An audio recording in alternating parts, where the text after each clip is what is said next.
Hello, hello. Good morning, good night, good afternoon, good time zone. For anyone thinking that this will now be the greeting, nope. Consistency in my greetings or goodbyes would be weird. I don't do that. Even though usually I'm a friend of consistency, but I don't know. It sounds like too much of a bother. Not really, but I cannot think of something. If I ever come up with like a fun greeting or something, maybe, but not today. I never know if there's anything to talk about. So I'm not. We were just gonna switch to the game. God, there was something that I needed to do. I needed to mute my own stream in the background. I was like, where's this voice coming from? It sounds so familiar as well. I apologize if I'm coughing. I try to keep it not constantly happening.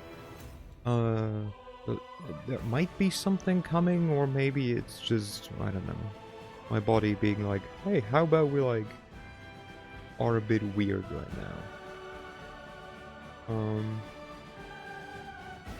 So no clue.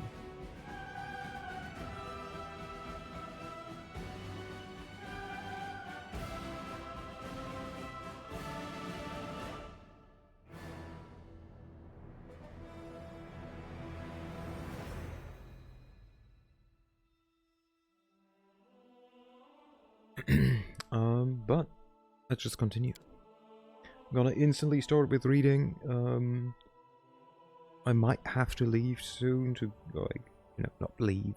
Hello, Vavsor. I might have to go soon to grab myself some more drink. Of the pity rest in my bottle. But for now it shall be okay. Hope I'm audible enough. And on Sunday I was a bit not quiet, but quieter.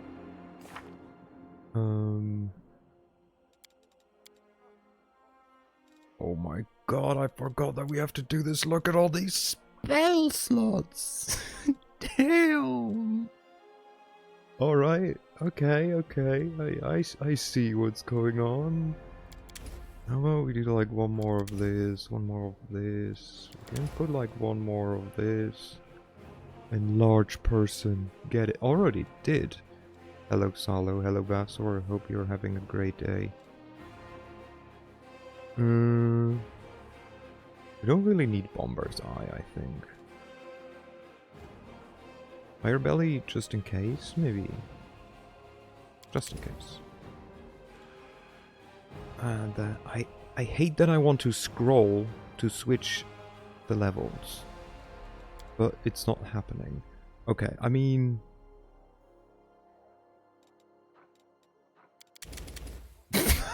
we needed first more anime dead.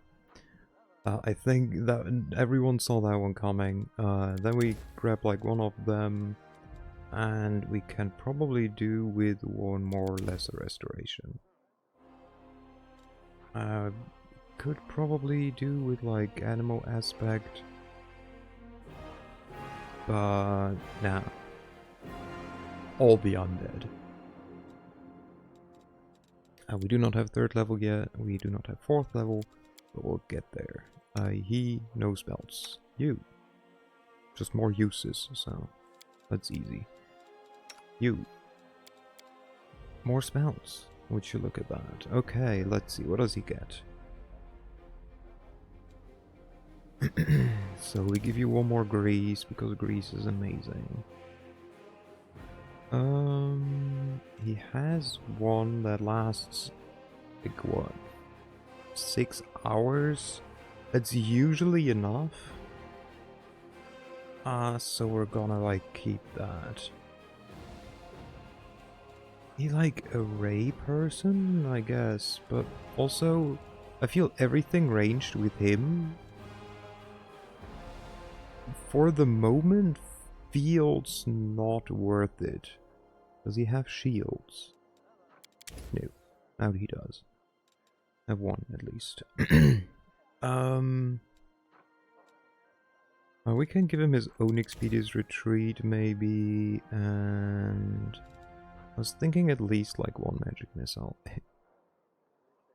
What? Insert code if true, scroll wheel vertical, return new screen variable 2. Pseudocode. He likes buffs since he melees a lot. Yeah.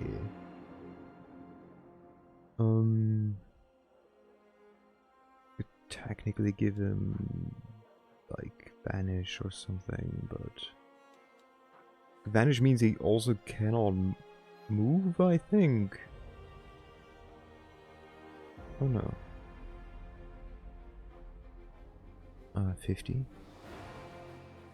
What do you mean, 50? What?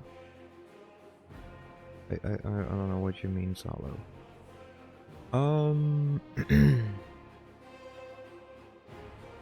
Go like hypnotism, but I feel like the enemies that would be affected by that are already gone. So how about we give him just one more Expedious Retreat instead? First level is like, he has some control, and then some self-buffs. Second level, I mean, now we start. Okay. So, we're gonna get rid of this, put the third one there, and we're gonna give him Blur 2 times, we're gonna give him, well, maybe not Blindness, Frigid Touch. We give him 3 Blur as well. Vanish is when you're watching some high quality porn and your mom comes in. You're disappearing after the sheets and can not move in case you get caught. True. Invisibility maybe. High quality porn, you can own up to it.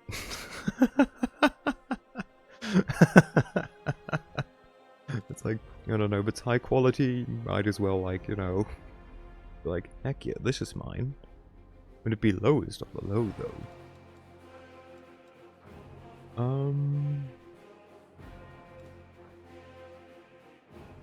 Oh, it's 2 invisibilities. He also doesn't have a 3rd level yet.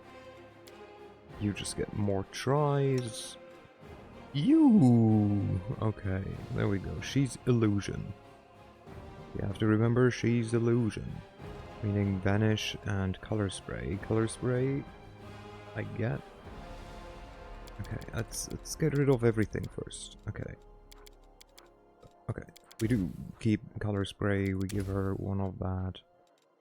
She can have Grease. Should we also just give her a second mage armor, just to be sure?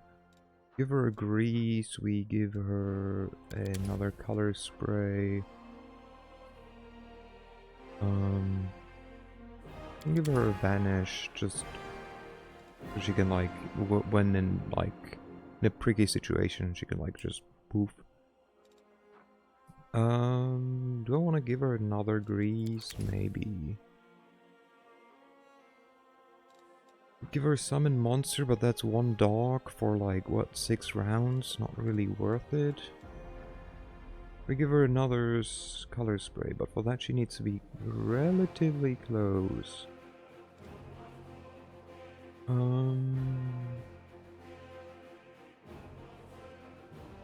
I give her like 2 magic missiles, and then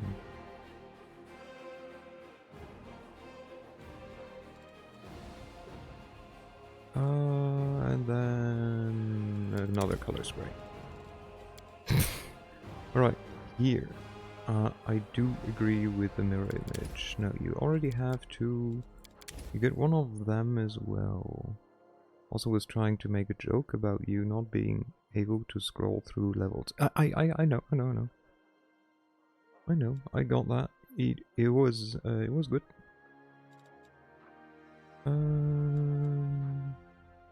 Great Pit is not as good as like the one with the spikes or with the acid at the bottom. So 1 is like enough, I think. another this, another this. Then she gets this. And then...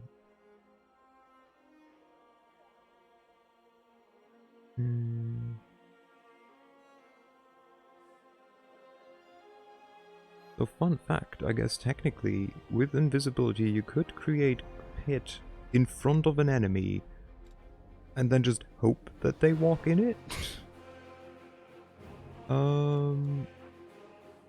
And do we want to go for just like one bolt strength? Just for like... Let's go for like another pit.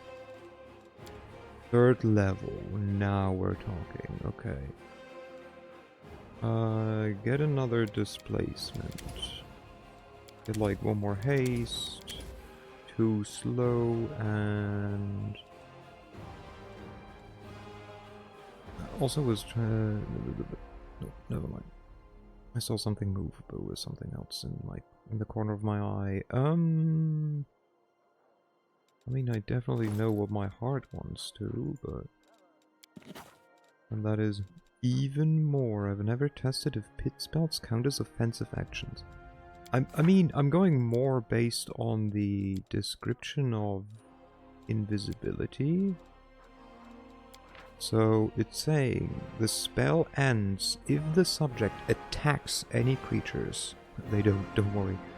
For purpose of this spell, an attack includes any spell targeting a foe or whose area of effect includes a foe.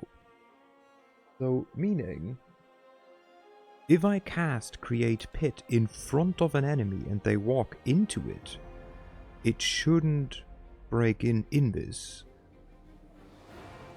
Also, I feel we could do this, maybe. So it should work, technically. I mean, probably just another haste, let's be real. I never have too much haste. Why does she have wisdom damage? 1.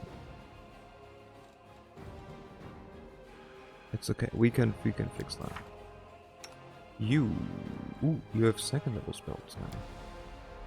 Let's go.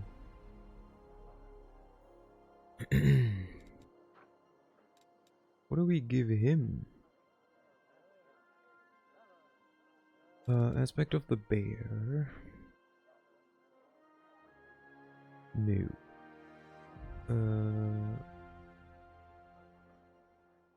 Could also give him Winter's Grasp, but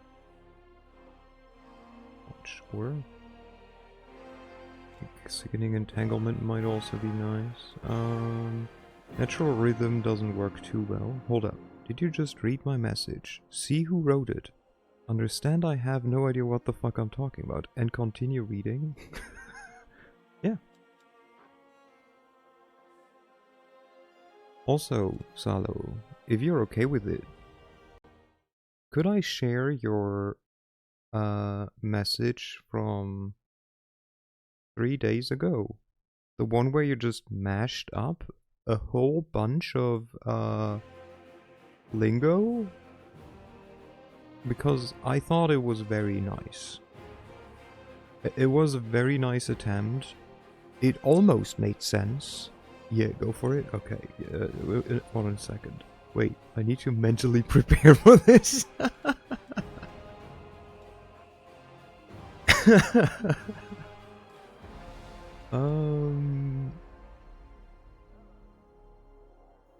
What did you say? Or become sickened? I mean, we can just give him this shit and then... bark skin, maybe. Okay. I mean, I will have to... save image as... wait. I already have image.png? I do already have image.png, it's fine. I can get that one back. Here. Media source? No. Image. And then we go to downloads. We go here. We make it visible. Okay. Say when you're ready, Bavsor. and be prepared to be mazed.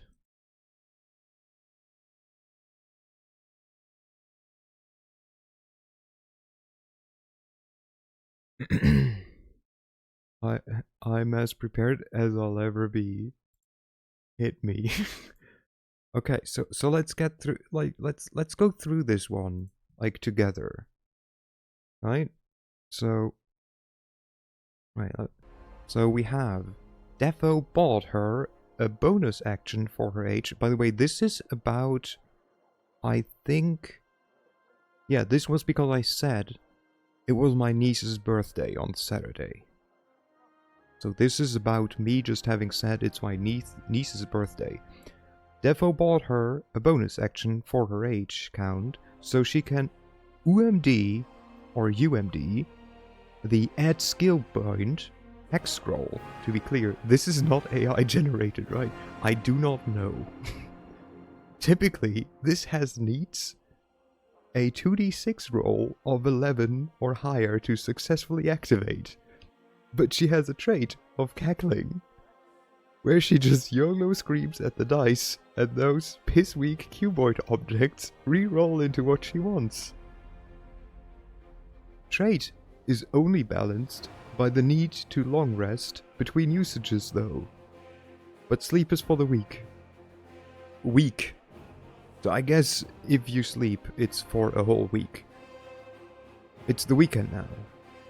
She is busy using her 24 dex points to try critical backstab Tristan, but he has already AB babbed, CCTV all over his house with cat cams, so your niece got caught.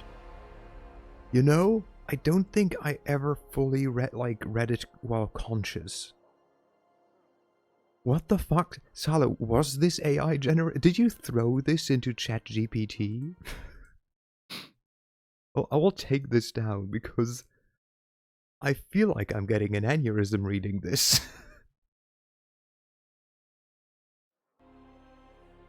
What do you mean?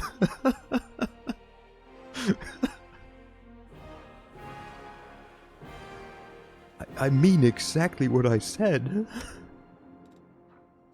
This was a nice read. I like the rest is for the weak pun. Oh, it wasn't bad. It was just like, what am I reading?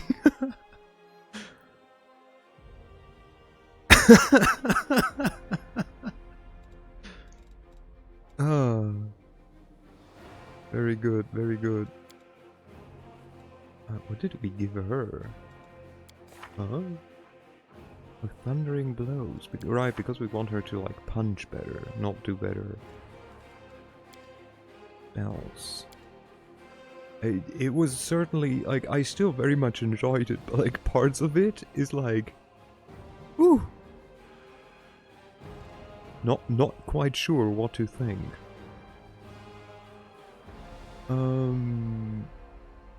So what she has: protection from alignment, communal, bark skin, lesser restoration, and a bold strength as the only transmutation spell.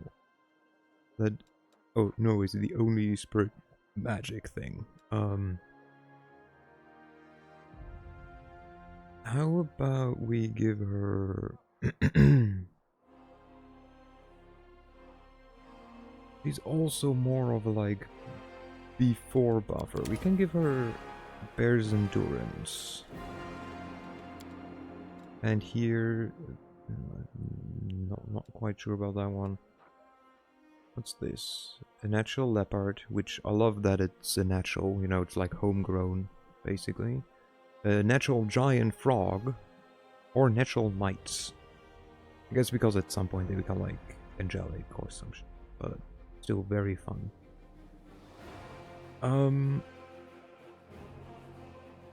Remove curse, remove disease, nah. Resist energy communal, we already have once, and I think once should be okay.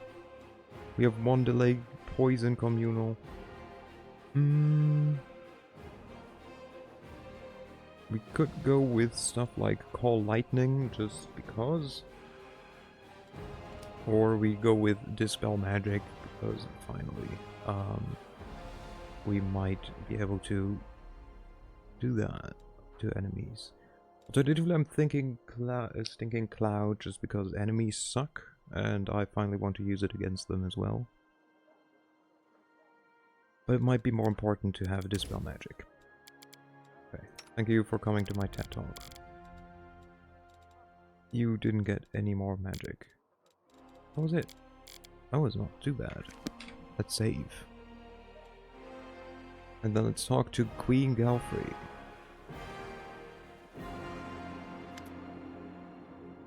The Queen greets you with a stare.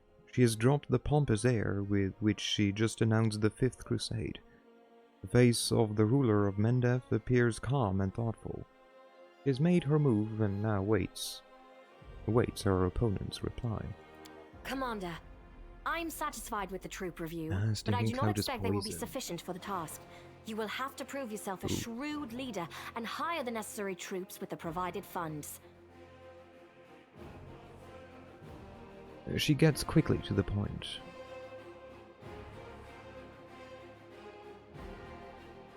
I have chosen a target for your campaign, and that target is Dresden, our lost outpost within the World Wound. The Sword of Valor was kept there, a banner that was once carried by Iomade herself. Our greatest relic was lost when the city fell. I should make one thing clear from the start. The Sword of Valor is no mere symbol, but a powerful weapon against demons. The holiness of the banner weakens them and robs them of one of their most dangerous abilities, teleportation. Teleport. A forced march to Dresden awaits you. The Sword of Valor is kept somewhere within the Citadel. The demons probably think it's a hunting trophy. Its recovery is just as important as retaking the city itself. I hope the task is clear. I'm sending 2 specialists to help you, along with the soldiers. A historian, Nura Denduar, and a cleric, Sojiel Danik. Sojiel, okay. I never pronounce his name as Sojiel, but sure. He always has been Sociel. The Queen nods to the human man and the young halfling woman standing next to her. One of the famous inquisitors of the Church of Iomade also wants to talk to you. The Honorable Leota, whom everyone calls Hawkblade. Hawkblade, nice. I do not wish to keep you, Commander. The matter I must discuss with you is extremely important, but it is not directly related to the Crusade. You no doubt wish to meet your new comrades and speak with Her Majesty. Therefore, I shall leave you now, but I ask that you seek me out in the camp at your earliest convenience. Okay. Everyone calls him Hawkblade. To me, he's Columbo. What? Why? Why is he Columbo? Oh, is he going like, but one more thing? Or what? Hi! Listen, it's amazing here. It's like I'm in a ballad. There's knights in shining armor, deadly dangers, glorious feats. We are going to show those demons! I'm so tired of sitting in a library reading books about history. He's an investigator. It's time nice. I took part in it! Let's go! Hype! I'm glad to help our cause, Commander. If you have some time later, I'd like to speak with you further. Okay. You'll have plenty of time to talk. You're the Knight Commander's people now, his trusted advisors and companions. Now then, will you please leave us? Irabeth, you can go too. Irabeth? Fuck off. Oh, the Covenant of the Inheritor. Inheritor, guide my blade.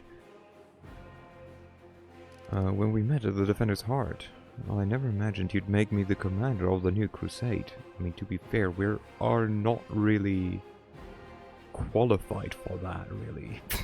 Some actions may be deemed bold, or even extreme, and beyond those, there are some you might call the Queen's last resort. I am not a simple monarch. I am at war with the Abyss, a war which has lasted over 100 years. I cannot allow myself the luxury of caution. In you, I see a chance, and I am willing to stake everything on it. Okay. Really? However, you cannot blame me for putting you in charge of the crusade. I only formalized what had already happened in the hearts and minds of many. People spoke of the power that descended upon you and helped you save the Wardstones from corruption and total destruction.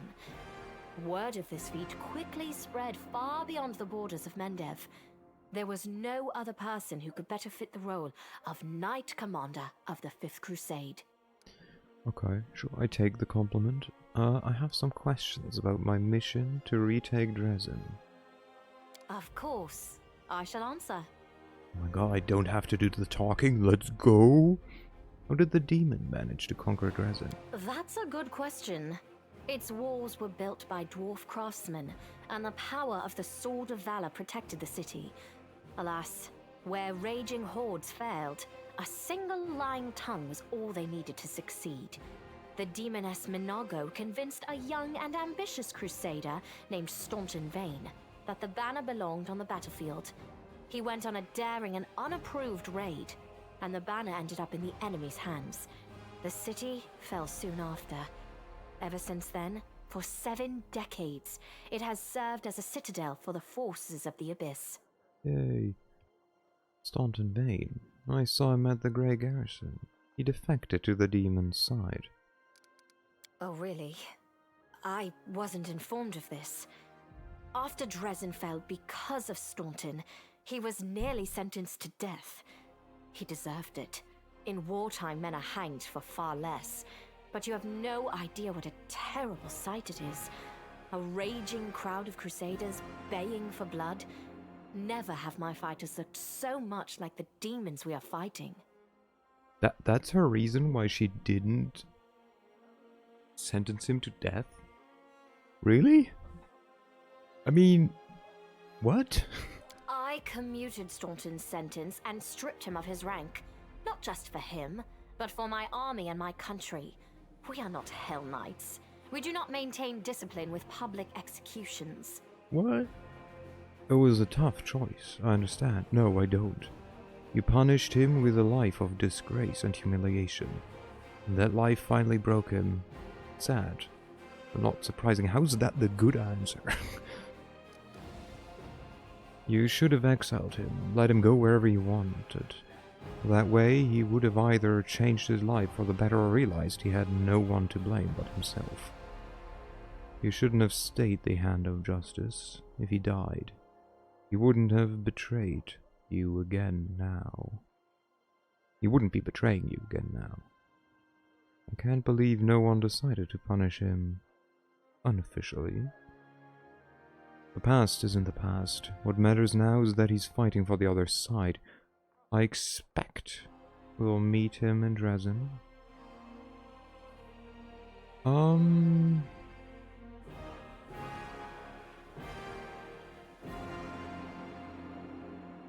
don't really like any of these. But since I have to choose, let's see. So it was not a tough choice, and I do not I don't understand. It was a stupid choice. Period. Punish him with a life of disgrace and humiliation. It's sad, but not surprising. No, I mean, kind of. Like, purely going by like what is being said in that statement. Yes. Hello, bears. She punished him to live surrounded by people that hate him. So of course he broke it. So she's at fault. In my opinion, this is not a good answer. You should have exiled him. Let him go wherever he wanted. That way he could have either changed it. Nah.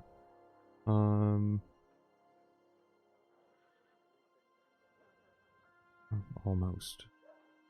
You shouldn't have stayed the hand of justice. If he died, he wouldn't be betraying you again now. So, either I think this one, I can't believe no one decided to punish him officially. I don't really like that. I think it's either this or this one. I'm sorry, my brain is kind of mush. Well, that happens. And that lie finally broke him. It's sad, but not surprising. You shouldn't have stayed the hand of justice. if he died. He wouldn't be betraying you again now. I mean, yeah. Justice was nowhere to be found that day. The army had become a mob, and the tribunal was a prelude to what that mob craved: bloody carnage. I am the Queen of Mendev, and the leader of the Crusades. Justice served on my behalf cannot look like that. Gelfrey says the last phrase with purpose. Her eye is ablaze.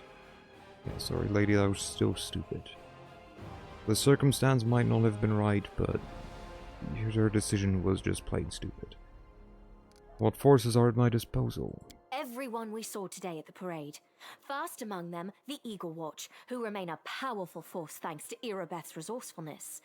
Also marching with you are several minor knightly orders, as the minor volunteer units like to be called. And finally, I have personally selected some recruits from Nerosian. They have little in the way of battle experience, but great determination and a thirst to prove themselves. I've always thought that an army benefits from at least one such unit. These forces, as I said, are not enough for a march on Dresden. You will have to hire additional troops with the funds that have been provided to you. But for a brave commander, and I hope you are one, that is just the beginning. If you retake Dresden, recover the holy power of the Sword of Valor, and gain a foothold in the region, then new armies will join under your banner. The Fifth Crusade is only beginning. Many battles and victories lie ahead. Okay. It's been decades and no one has managed to retake the city. Why do you think we're different? We have a chance now that we haven't seen in decades. But it's more than that. You created this chance for us by foiling the demon's plans in Canabris. The army who attacked the city came straight from Dresden. Demon hordes from the Abyss are usually encamped there, but many of them perished on the streets of Canabris. We must attack swiftly, before they can restore their forces. When the city is free and the Sword of Valor appears before our soldiers, they won't be sending in any more reinforcements. Demons cannot teleport into an area protected by the banner of the goddess. They haven't realized that yet? What about long-term goals? Do you know how to get rid of the world wound forever? Now you are talking like a real knight commander. However, answering your question is not easy. To win this war, we must bar the demon's way. There are a few planar rifts leading to the Abyss across the territory we call the World Wound. The best specialists we could find have tried to close them on separate occasions, with no success, as you may have guessed. There is an easy answer. Pour a lot of concrete in there. The World Wound is You more spawn than camp the chain World Wound with portals a to the million Abyss. skeletons. We do not understand its nature yet. Also Methods of rift possible. closure known to magical science simply do not work here. However, we have a hypothesis, and a rather well-grounded one, that we must begin at the source of the problem, the place where the World Wound was opened. But yeah, I definitely...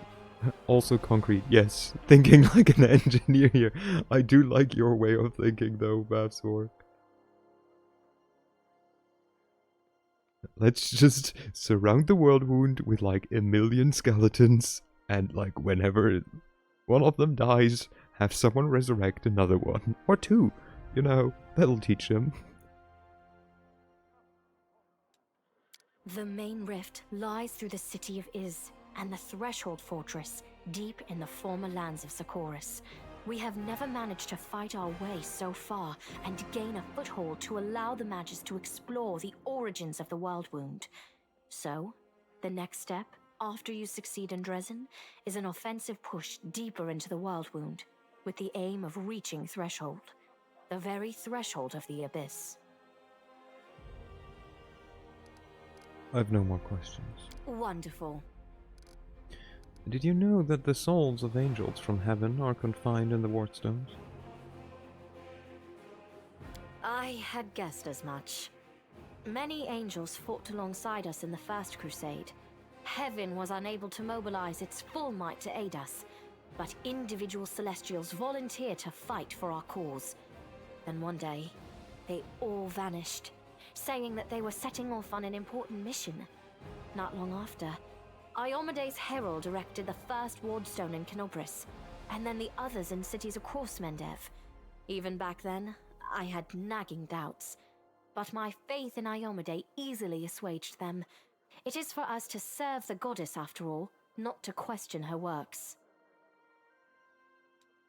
In any case, I am glad you did not allow the demons to commit sacrilege and gain control over the wardstone in Canopris. We might have lost one of the wardstones, but the chain is still standing. You should know I received an unusual gift in the caves beneath Canabris. In a vision I saw the death of an angel called Lario. Somehow he was able to grant me the ability to reveal the light of heaven. Lariel. I knew him. He disappeared shortly before the world wound grew, and Dresden fell into the enemy's hands. In the chaos, we had more important concerns than investigating the fate of a single angel. Even one so righteous and beloved as Lariel. And afterward, matters took a turn for the worse. The angels left us to go on this special mission. Rip. It is so strange to hear the names I used to hear when I was young, like getting a message from the past. It is sad news, but it brings me back to the times when we strongly believed in our victory, and we rushed headlong toward it without fear. Could it be that such times have come again? A smile, kind and sad, crosses the Queen's face. Oh, the covenant of the inheritor. Do you remember this? This. I thought this relic was destroyed many years ago. Why was there a loading How screen? strange it is to see it whole again. At one time, it gave me hope. I am pleased that this object will serve the crusade once more. The Queen's eyebrows shoot up in surprise. Being Galfrey's hand twitches, as if trying to reach for the relic of its own accord, but the Queen stills its movement. Oh my god, it's the ring. We have to toss the Covenant into the fire of Mount Doom. Oh no! Quick! I had a vision of Iomede giving her Covenant to you. I was young, and did not fully understand the magnitude of the duty that had been entrusted to me. Iomede gave me hope and strength to see me through the trials ahead, and in so doing, she won my everlasting loyalty. Do you still remember the oath you swore in battle? Woo! Entertainment! Hello, Pete. Always. No matter how arduous, no matter how dark the skies, no matter how much blood flows How's it from my going? wounds, I shall stand with you. We shall fight for our loved ones and our friends, for the right to live and die free. We shall do everything we possibly can, and after that, we shall begin to do the impossible. And if the hour should come when our arms can no longer raise our swords, our bodies will become a shield to cover those who still have strength to fight. I, Galfrey, Queen of Mendev, swear this to you. This is my vow. I was so bored then, suddenly I see your name as a purple dot edit. Yeah. You withstood a blow from Aurelu Vorlesh in that battle. I would proudly declare that to be true, and say that even Aurelu Vorlesh could not kill me on her first attempt. But to do so would be boasting. I was protected by my goddess. However, I was glad to see that, no matter how great the betrayer of humanity's power, it is nothing as compared to Iomede's might. Yeah. We became a first level heroic, like mystic hero or something, whatever it's called. We now can heal our zombies. Or skelebobs. So I don't know if this does anything. I forgot what the Covenant does. Our zombies. So still none of that lawful good playthrough. we're far from lawful good. Can someone remind me what the Covenant of the Inheritor does as an item? Because if it's useless, then she can have it. But like, if it's useful, why would I give it to her? Covenant gives all your dudes cold, iron, good weapons. It's awesome. But like, why would I give it to her? Also, +2 SP. Why would I give it to her? Since she's the queen or fuck her. Cause you're a simp, that's why. No, I would like to keep wearing this relic. This is mine. Mine. Then so you shall. What matters is that the Covenant of the Inheritor has been recovered. Perhaps it should be in your hands now, For because shame. you have greater need of it. But should you ever feel that you no longer need this relic, I ask that you give it to me. I would be delighted to touch it again. Okay, so I can give it to her later as well.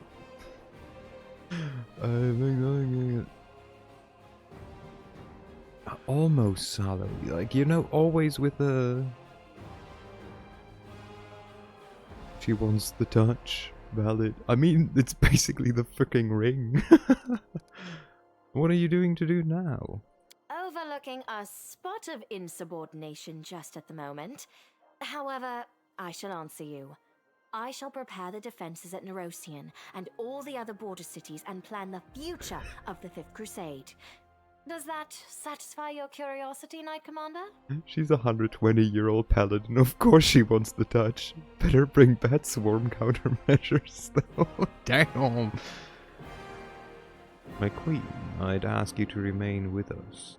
The Dresden campaign is the hope of the crusade, and the blessing of Eomede that you carry may be decisive in the battle.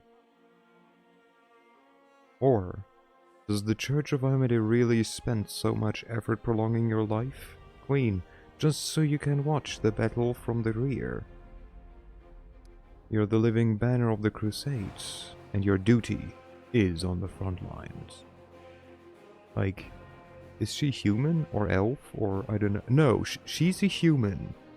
But like as it says here, the Church of Eomede is like spending the equivalent of like millions per year to like mix some like magic elixir that like prolongs her life and keeps her young. Because she's like special like that. Remind me, is 120-year-old old or not? It's like, you know, decently old for human though. Or thank you for your reply. I mean, hell nah.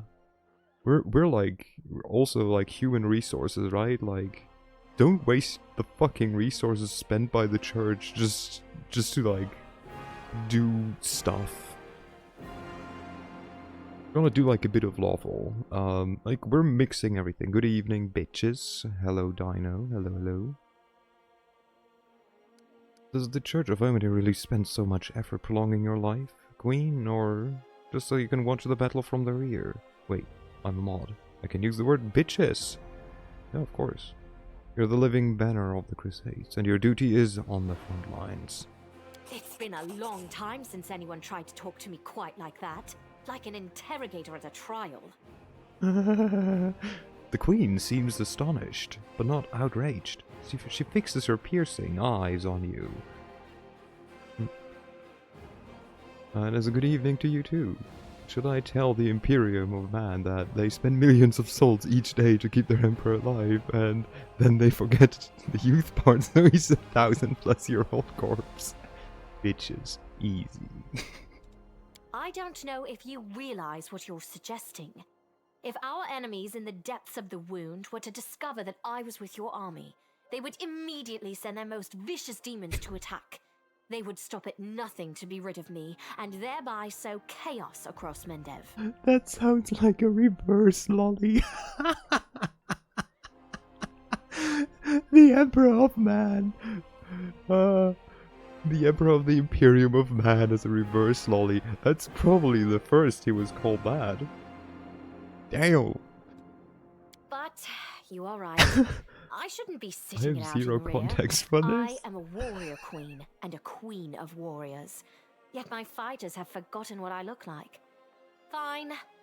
I shall join the crusade, but on my own terms. First, I shall assemble my entourage and lead the parade out of the camp. I shall catch up with you later, along with a few hand-picked bodyguards. We'll change our armor, and I'll become a knight of a minor order and join the troops incognito.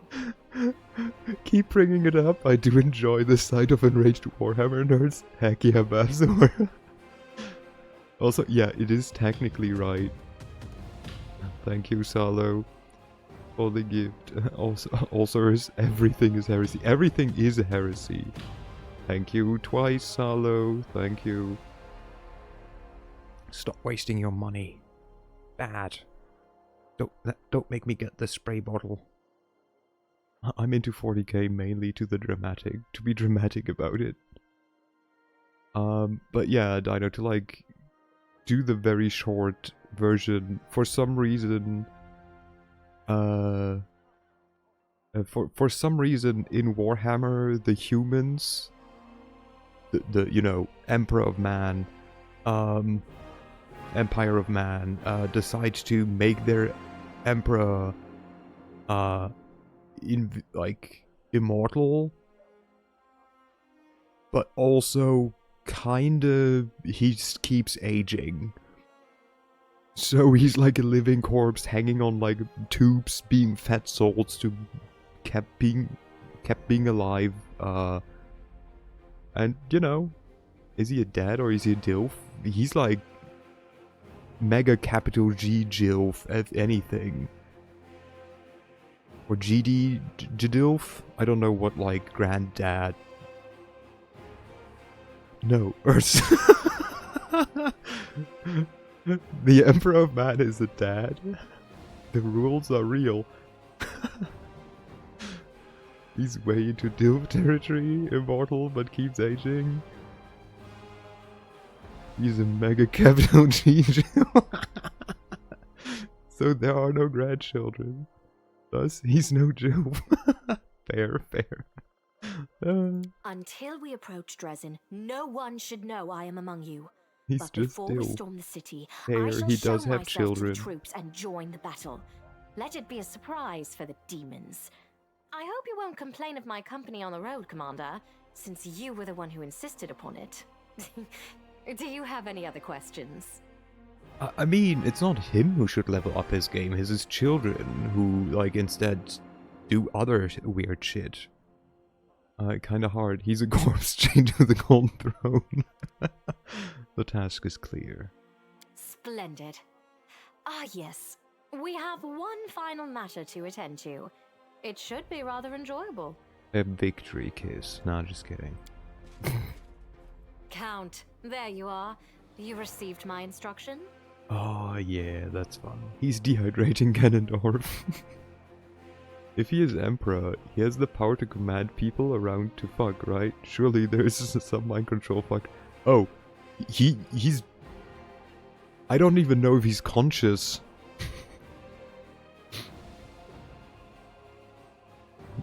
I don't think he's able to command anyone to do anything, let alone, you know, take a single breath by himself. The long answer is about 50 paragraphs, the short is yes. Hello, Exapol. Look, Urs. Again, this is Warhammer. I'm pretty sure there is some shit like that I'm going on. He's stirring on this throne. I'm gotta go have dinner. Have a good dinner. To recruit the extra troops, if you can't find them, I will try. I see you're entering the... Yeah. I was like, what? I remember this text. I did, though I did not have time to read the thing before I was dragged before your majesty. In truth, I was readying myself to depart. No matter. I trust you will forgive your sovereign for the rather brusque summons, especially when you learn what prompted it. As you are aware, he has recently been appointed my Knight Commander of the Fifth Crusade. I spent a long while pondering whom to appoint to the highly sensitive post of Commander's Field Attaché and Advisor Plenipotentiary without portfolio. Congratulations, Count. She's so good. She just made up a fucking thing that sounds unnecessary like Pomches. It's like, here, you don't want to be part of this. Congratulations. You now have this very important sounding title that just chains you to his side. Fuck you. He is stirring on the golden throne. If he can stir, he can tell his children to give him grandkids. If normal humans can do that in our world, some old fart in Warhammer can do that. My point stands, as opposed to the Emperor, I guess. Yeah. Okay, or his question. Yes. It is a great honor, I suppose. Did the Fifth Crusade already begin, or it technically started in-game today? Did it start the moment you got the title? It did. She went like, aren't you glad we are in your chatters? Always, of course. But yeah, she was like, this guy, Knight Commander, and now let's start the Fifth Crusade.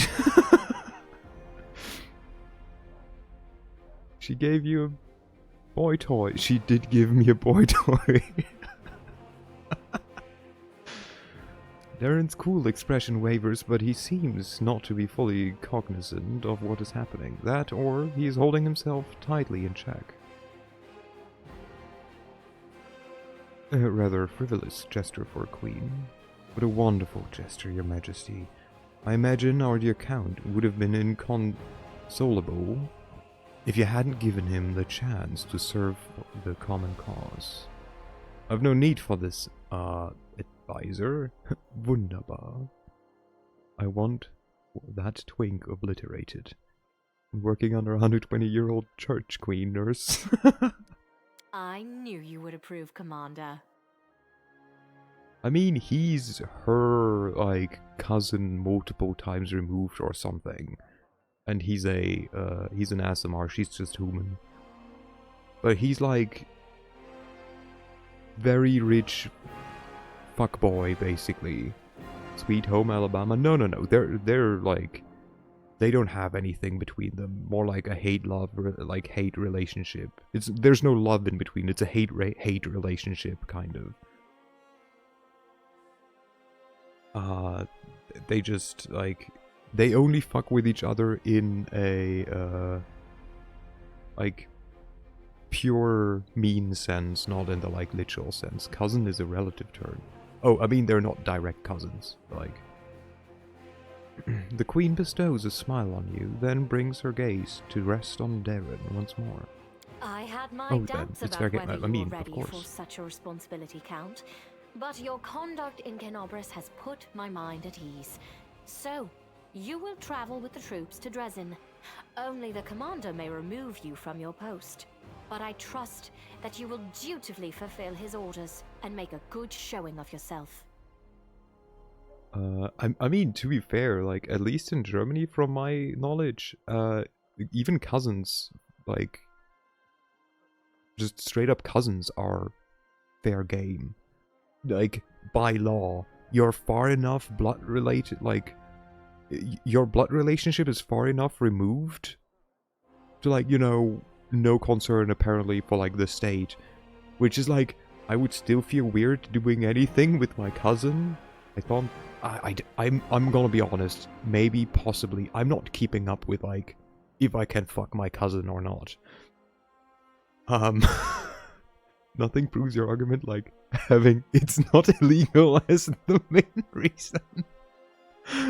Yes, Salo, what's wrong? Do you not know what you have to quote from this?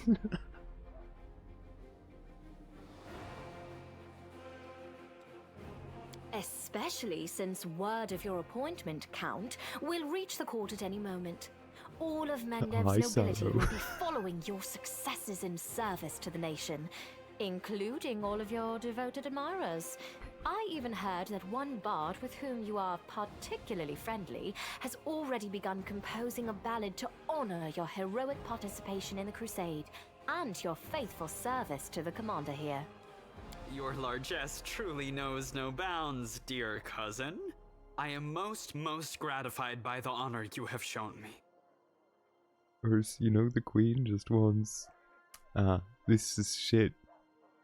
This shit is your problem now, lol. Particularly friendly. Just say hook up.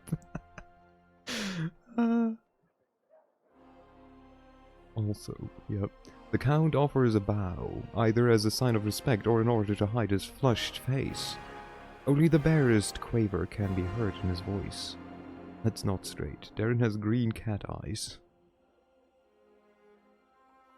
I don't know if it's green. Like, let me quickly, Darren.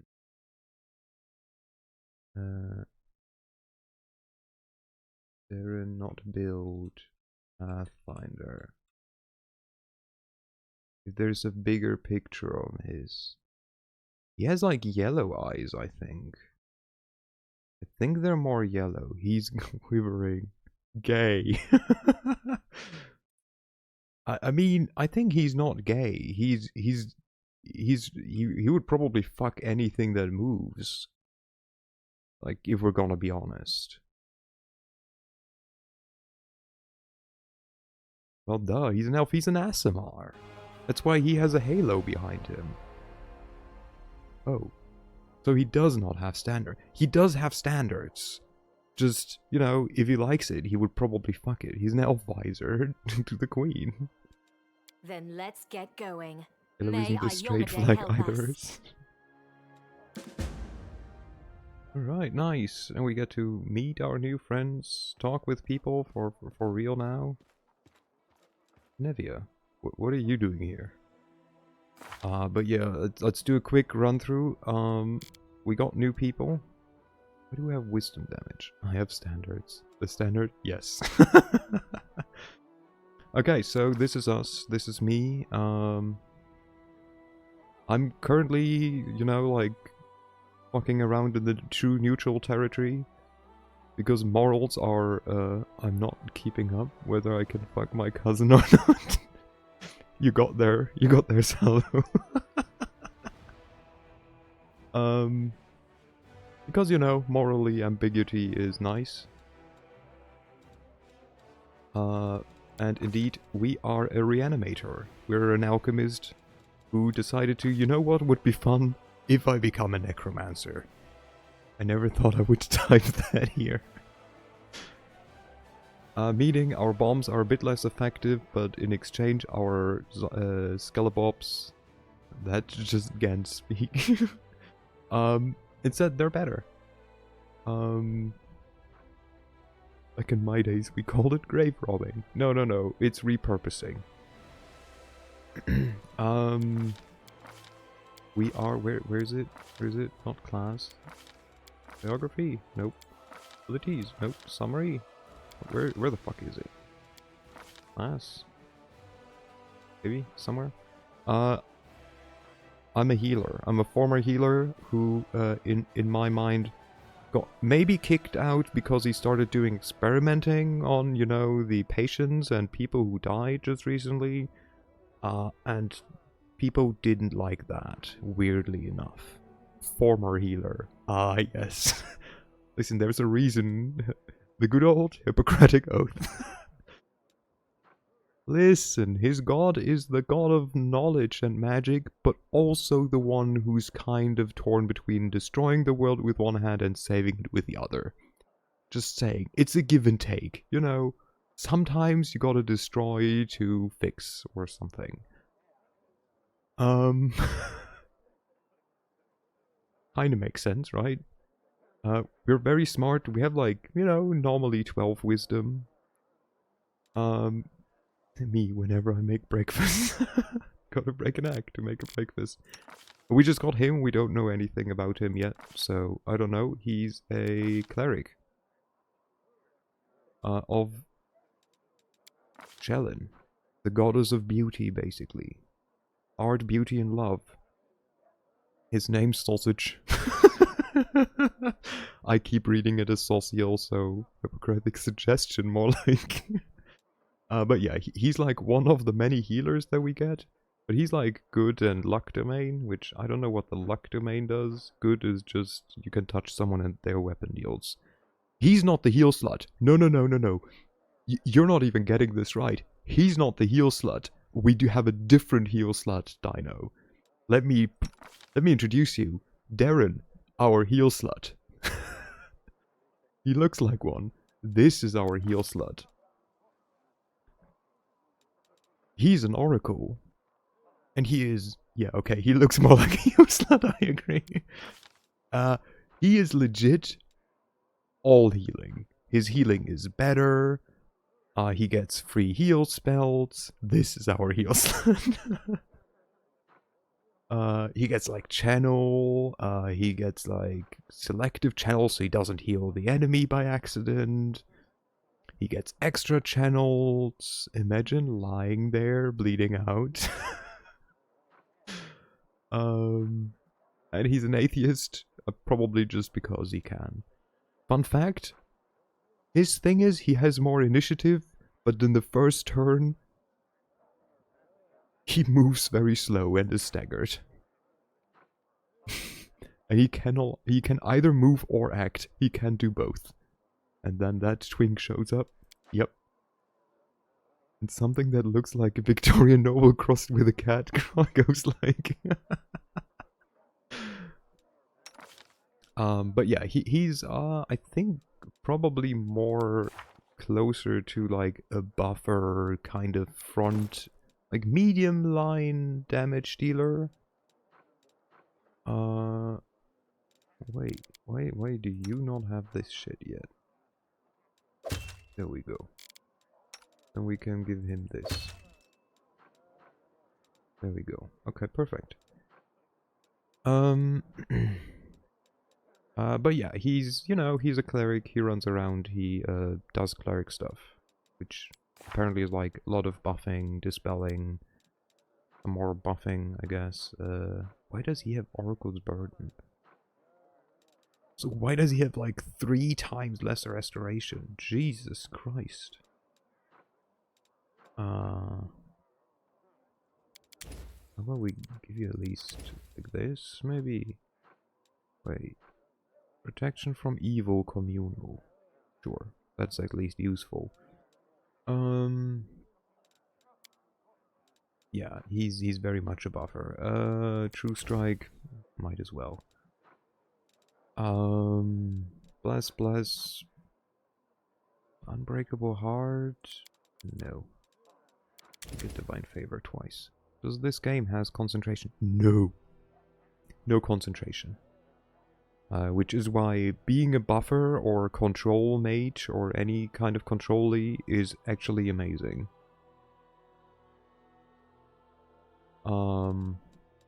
It's great. You can have so many effects going on at the same time. Concentration, what does that?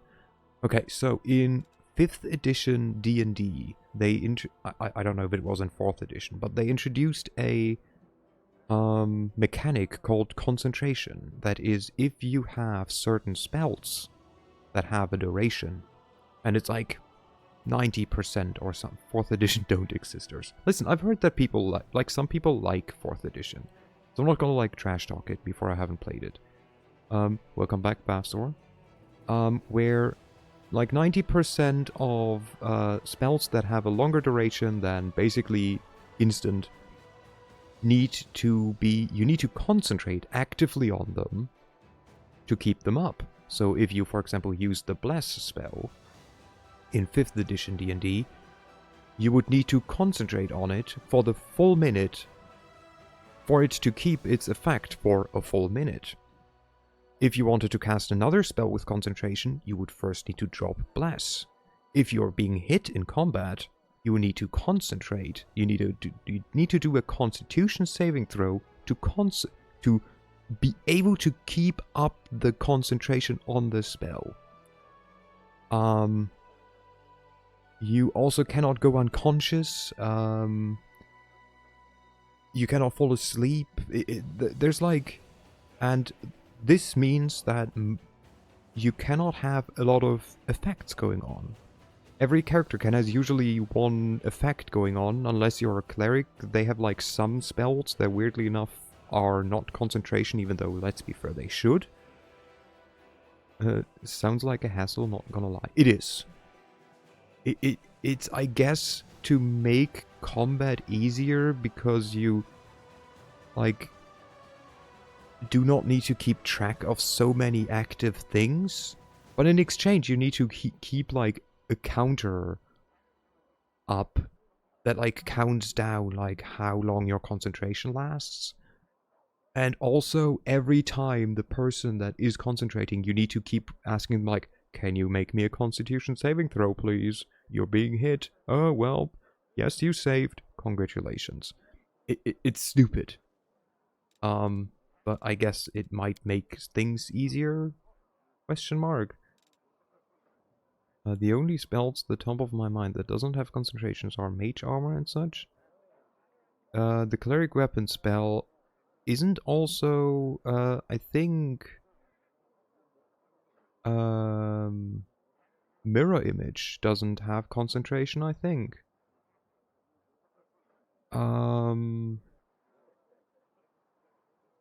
Yeah, possible. I don't know. Yeah, but like, it's kind of stupid. But yeah, he's our cleric. Blur or blink? Oh no, I think blink has concentration. I'm pretty sure that blink has concentration. But I'm not 100% sure. Blur might not have concentration. Then we have him. He's new to me. But he's the avatar. Kind of. He is like from several hundred years ago. Well, hello there. Not to be gay or main, but it's okay. Pete, you're allowed to be as gay as you want. He was stuck as a stone hippogriff. And don't worry, he's into dudes too. Go for it. And is from like several hundreds or so years ago. And he heard like, hey, you're fighting demons? Can I join? And we're like, I guess. And now he's with us. He is a shifter of the griffin heart kind, so he can become a hippogriff. Or a griffin, I guess, not a hippogriff. So, you know, yeah, there's a difference. We talked about Darren. Darren is our heel slut. Hashtag a furry. Kind of, I guess. He's a... aviarian? I don't know. It was... what does a griffin count as? They have feathers and fur, no? I don't know. We have Woljif, our thiefling. He's a thief. He's a... well, he's a tiefling, and he's a eldritch scoundrel. I have seen enough blue griffin personas. Fair. He stabs and he zaps. To kind of like almost quote him. It's what he does. We have her. She's an elf. If anyone trash talks her ever, you're getting timeout. Yeah, she's the elven child. She's like old, but mentally not quite. And she's like a mixture between like everything is fine, but also everything is shit. I got standards. We don't bully the child. Yeah. She is a stigmatized witch. She got burned. She has burn marks. She's blackened. And she has a raven, who is also canonically her grandma in a way, like, or you know, who her grandma, the person who grants her spells, speak to her. It's very confusing. We have Nenio. She is in between. Everything is fine and everything is shit. I mean, it is like that. And then we have Nenio, a human wizard, scroll savant. So many quotes today. So happy. That's good. She actively decides to forget things so she can remember more important things. Yes, she's the scientist. She's even more of a scientist than us, even though we are just 1 point dumber than her.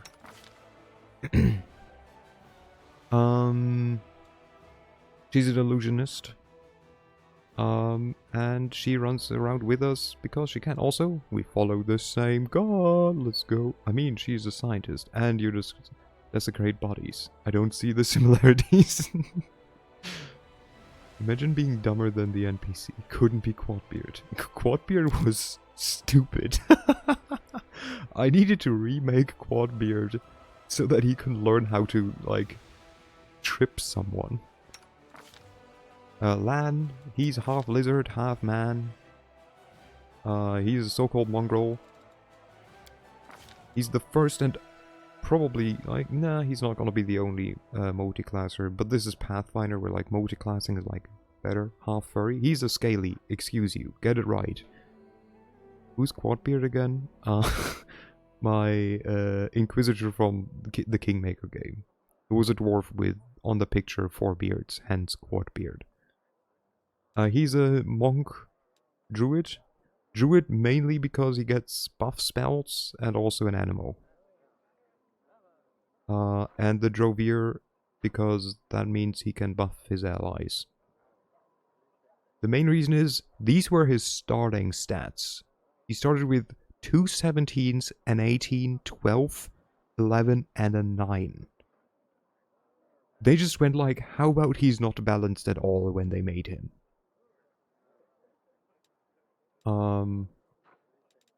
Then best girl, Lasagna. His animal companion.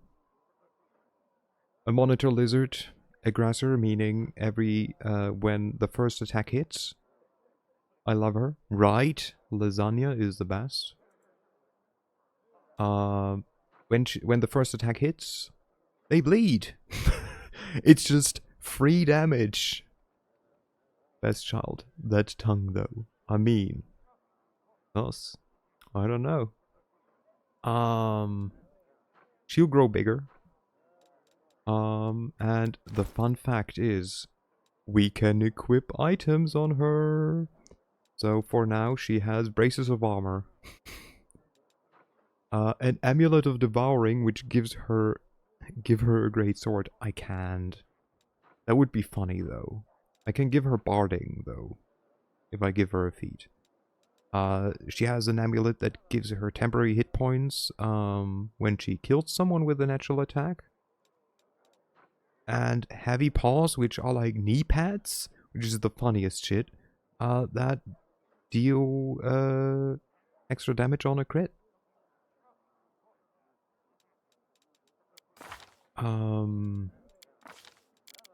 Then we have Camellia. She's a spirit hunter, meaning she's a shaman. We don't quite know her deal.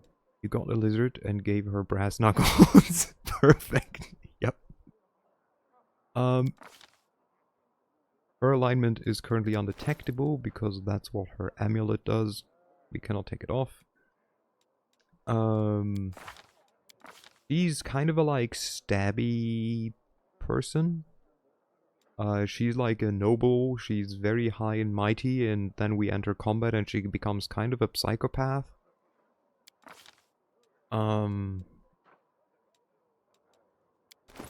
runs around, you know, like your usual rogue with a rapier and a buckler.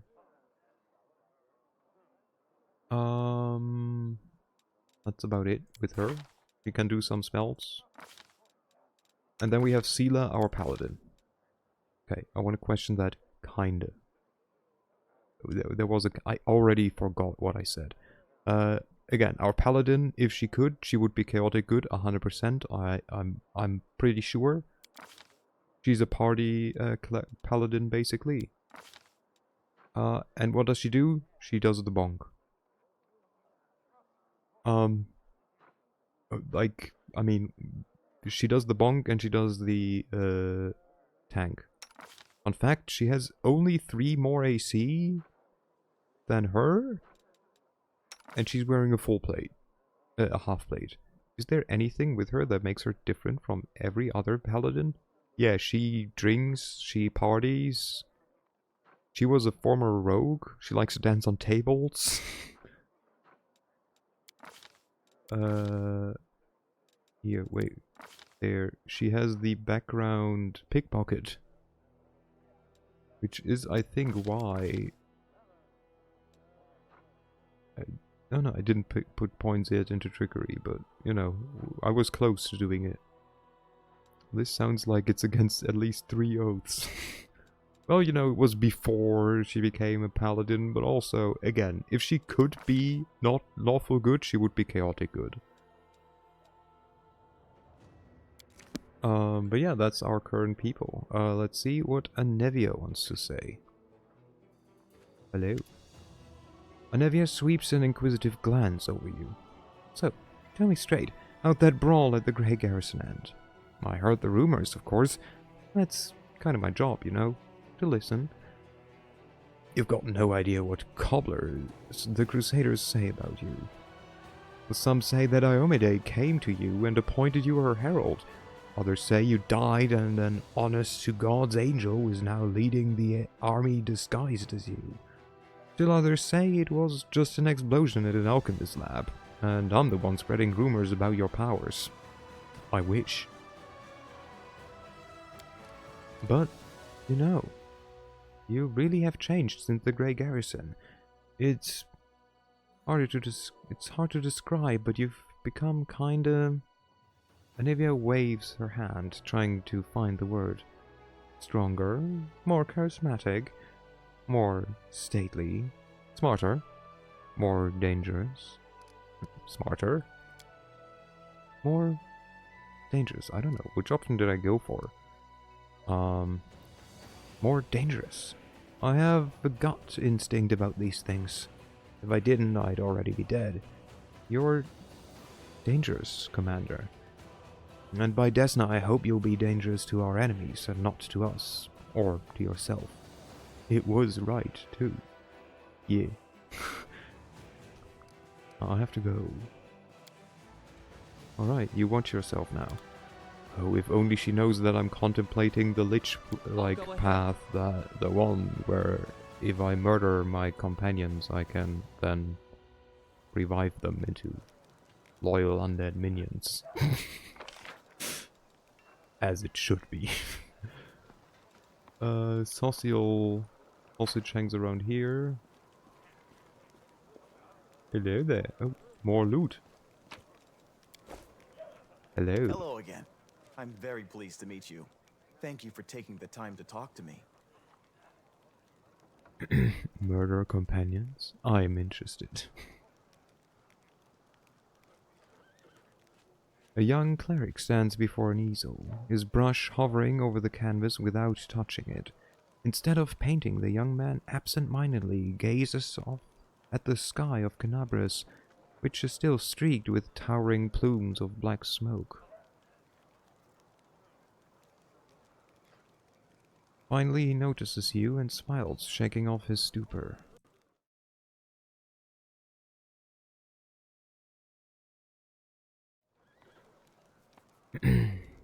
It's a pity I wasn't there at the Grey Garrison to witness your feats of strength with my own eyes. The flash, however, could be seen miles and miles away. Some people were frightened of it, thinking that the demons had blown up the remains of the keep. I, for one, knew immediately that it was a good sign. The light above the city showed us that there was still hope. So, who even are you, and how could you possibly be of any use to my army? My name is Sozio Vanek. I am a cleric of Shaylin, the Eternal Rose and the Goddess of Beauty. Yes, I know that many people would consider me useless in a war. This is not a usual war, though. Just consider our enemy. The Abyss and his demons are the very embodiment of everything evil and ugly in the world. Perhaps a disciple of kindness and beauty might come in handy. Take care, Pete. you're out, work tomorrow, and bed calls me. Have a good night. And sleep well. Thanks for dropping by. Why does the dude have a yellow head? This one in the background? Hello. You mean him in the blue shirt? Yeah. Oh, it's a halo, because he's an ASMR. It sheds light. You can turn it on and off. I think it also gives, like, very minor bonus to something, but I'm not 100% sure. He's an ASMR? No. He's an ASMR. Double A-S... I-M-A-R. ASMR sounds about right. He's a descendant of an angel. Basically. At some point, someone in his family pinkered with an angel, and out came him. Oh, I'm sure some people would like some Darren ASMR. Oh, 100%. I have no doubt that we will win this war, Commander. We just have to. It is our destiny. My role is to help you, and all those standing by your side in this struggle, to survive and flourish. Everyone deserves the chance to find peace and happiness in the world that they are defending so selflessly. What are you painting? What the fuck does he do? Whisper to you that he once fucked a pie and then ate it slowly in front of his microphone while people go with tingling sensation? He would do that. He probably did that. I believe that's how it goes, yeah. Wait, what do I even say? What are you painting? The cleric's eyes linger mournfully on the canvas. The unfinished painting depicts a temple crowned with a rainbow-tailed bird, the symbol of Shalom. 5 people dressed in robes stand before the temple. Men and women, young and old, they all gaze back at you with radiant happiness and joy in their serene eyes. My brothers and sisters in faith. They sent me for help, and then they saved my life, Commander. If the prioress hadn't ordered me to escape the city and seek help, I would have died right along with them. Instead, I met Queen Galfrey on my way to Nerosian, and hurriedly returned to Canabris, only to find my friends dead on the steps of our desecrated temple. F in chat for his friends, please. I want to draw them the way they live on in my memory. Wise, beautiful, and loyal to their goddess and their city to the very end. Ossio touches the edge of the canvas gently, as if patting a friend's shoulder in consolation. They fulfilled their duty honorably. This is why you have to treasure every moment you spend with the ones you love.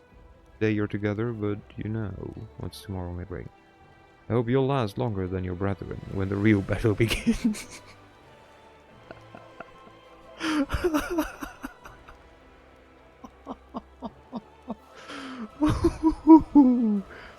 Oh my god. Damn. That's so savage though.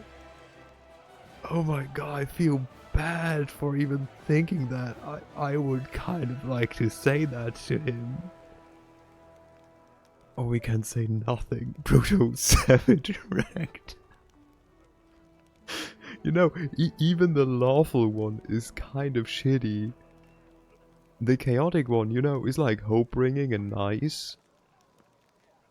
This one is just like, well, I hope you're more useful than them. Say it, do it. Alright. Do not speak ill of them like that. They did everything they could. It's not their fault that the odds were so stacked against them. Fuck you, Socio. If I want a healer, I'm not taking you with me anyways. Now it's my duty to make sure my friends and tutors did not die in vain. I will honor their sacrifice by making this world a bit more beautiful and kind.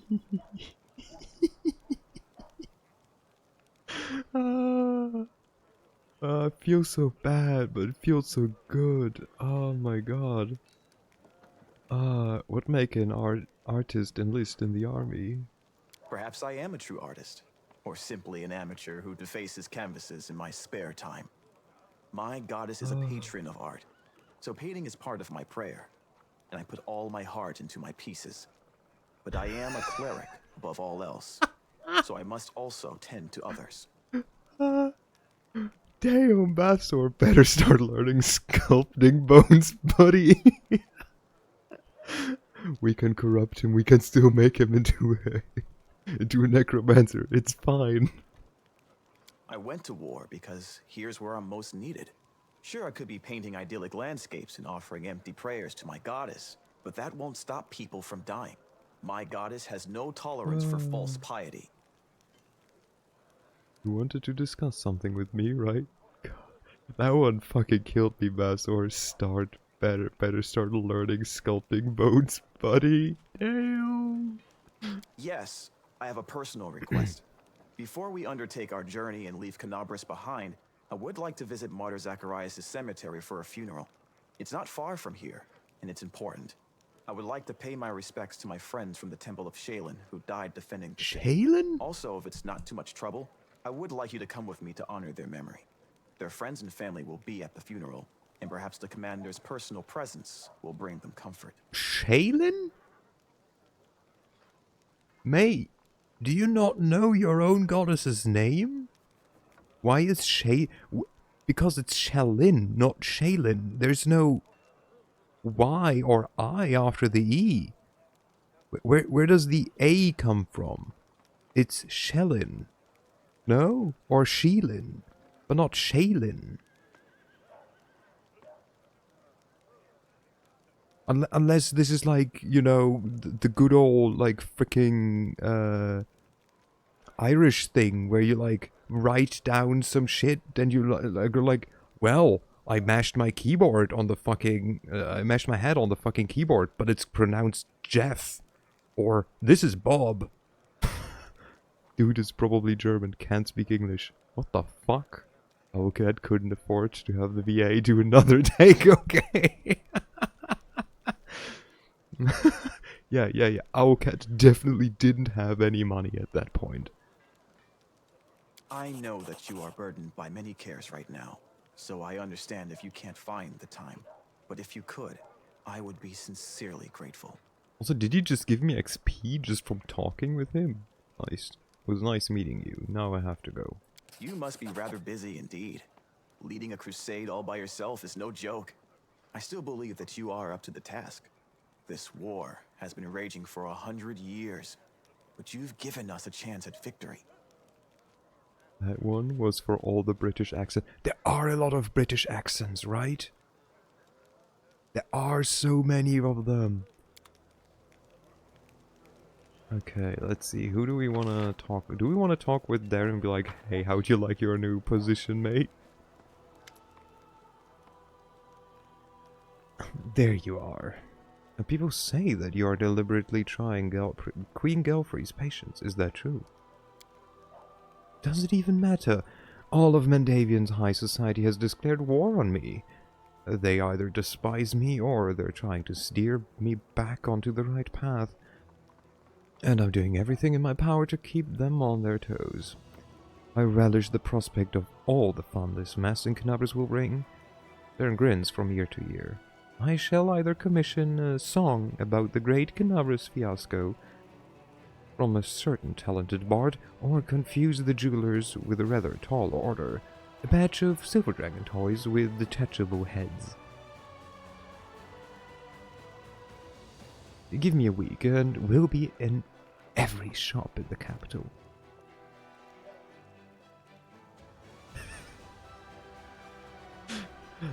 Wait, the dude's yellow head, high key, looks like a knob-billed duck. What? Is it the, like, grey-looking hair? I don't know if I see it. Google a male duck. A male duck.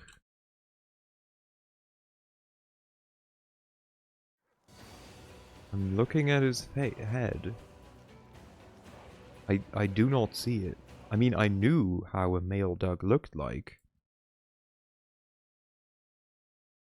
But yeah, I don't quite see it. A male knob-billed duck. I'll just believe you. I'm just like not seeing it at the moment. The heroic dragon who died for a future deserves respect, not your mockery. You should make sure it's easily to rip the wings of your dragon trinket as well. Kids are going to love it. Your jokes are silly and childish. If you really want to get your revenge, then make your enemies suffer. That's our season 2, right? FO peer pressuring you. No peer pressuring. I see. Thank you for your answer. None of these make sense. Not for us. We don't care enough about the dragon. We don't, want to make anyone suffer. You won't find a more honest and straightforward fellow than me. Oh, how do you like your new role, advisor? Darren winces. You also enjoy poking me with that stick, don't you? Imagine it, me, a crusader. If my dearest cousin hoped to teach me a lesson, she managed it perfectly. An assignment I couldn't avoid without losing faith. Face this idiotic journey leading straight to the demon's maws. I could have been on a pleasure boat right now, with the loveliest songsters and patags on my arm, and a bottle of the finest Kionan wine to keep us company. Why do you have such a murder boner? I'm just going to play my game. Well, no first try. Did you also receive a fraction of that unusual power? Looks like it. I generally hoped that getting away from you would be the end of it. If your gift truly did come from Amade, then giving me a smidgen of that power was a very subtle joke on her part. I had no idea that our divine Lightbringer of Mendev even had a sense of humor. Don't get me started on my many acts of sacrilege against her. That obscene engraving, the truth about the test of the Starstone, is the tamest one by far. I should go. Goodbye.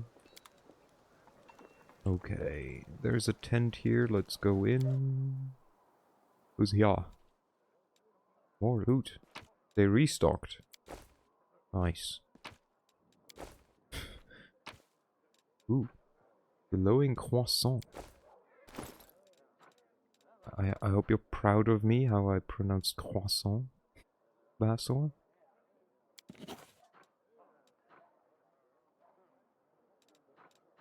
Bro didn't even knock before going in, just YOLO walked in and stole all their stuff. 8 out of 10. I take it. I mean, this is my camp, and this is the, church tent, so, you know, I'm not knocking. Who am I? Oh, there's Lower Hawkbright. Oh, I remember him. Okay, I remember him. Yeah. Commander. A tall man with piercing yellow-green eyes gives you a brief nod. Let me personally congratulate you on your new title, and thank you for your time in advance. I'm Leotor Hawkblade, an Inquisitor of the Church of Iomede, the Bringer of Light. I require your assistance in a certain delicate matter involving one of your companions, young Count Darren Araday. What brings you here? So, this is still known territory for you then. Him kind of, yeah. I made it past the, so in my playthrough, I made it, I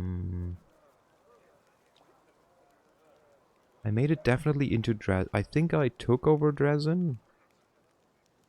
I made it. I don't know if the insect ravine is before Dresden or after. Does being on your own territory give you a buff of any kind? No, I don't think so. Not here, or not yet at least. But yeah, I played a decent chunk in Like, again, the, like, hippogriff dude, or the griffin dude is, like, new to me. But I, like, remember, like, what I had to do here. In Kingmaker it could, yeah. Here I don't know if it could, if it can. But I remember his, like, side quest. Here it could buff your army, nice. I ask you to assist the Church of Iomide in an investigation of the utmost importance. I understand that the leader of the crusade has plenty of other matters to attend to, but please allow me to tell you the details. Perhaps it will explain why I'm calling upon you. Inquisitor's face. Open face instantly reveals his feelings. He frowns and looks through you, lost in his thoughts for a moment. I suppose that you have already heard about Count Erende's story. I refer to the tragedy at Heaven's Edge Estate. Yeah, we've like read this, so we do not need to have him tell us. Then again, that might as well. But yeah, like, I vaguely remember, like, kind of what's going to happen in, like, his side quest, basically. But only vaguely. It's been, like, many years at this point. Tell me what happened at Heaven's Edge. About 10 years ago, several powerful demons managed to penetrate the Wardstone barrier and commit mass murder of all the guests who attended the feast in celebration of young Darren's birthday. The unknown magical disease they had brought wind up and wiped out the whole estate in less than a day. That was not a unique case itself. The demons had attempted such raids on Mendavian land before, but they had never dared to target such a well-protected place. The Erende family was exceptionally rich. The estate was protected by lead bodyguards. There were several strong and righteous paladins among the guests. Moreover, the revered Nestrin, Darren's tutor, was one of the most powerful priests of Iomide in the vicinity. All of them died. Nonetheless, except for the young count, who had suddenly manifested his outstanding sacred healing powers. Was that a divine miracle or a curse? That remains to be seen. You're going to investigate this old case again, aren't you? Yes, I am. Be right back for a second. Take care. I have several reasons to doubt the widely shared account of what exactly happened in the estate and how it happened. You see, Commander, I was among those sent to examine the estate after the incident. I saw everything with my own eyes, and still remember it clearly, even though it feels like it happened a lifetime ago. Heaven's Edge was a unique place that still carried the spirit of old Mendev. Mendev before the World Wound. And yet, on that day it turned into a labyrinth house of horror, like something only seen in our nightmares. Apologies, I digress. For the digression. I wanted to tell you about my suspicion.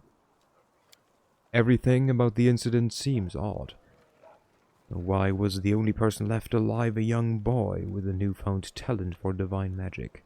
Why did nobody send to Canabris for help, even though the agony spanned many hours? Found the demons dead and their heads cut off when we got into the estate. How were they defeated? How did the disease kill even the paladins present at the estate, who are said to be immune to any disease? If the demons have found a way to penetrate the Holy Warrior's defenses, why has this never been repeated since the tragedy at Heaven's Edge?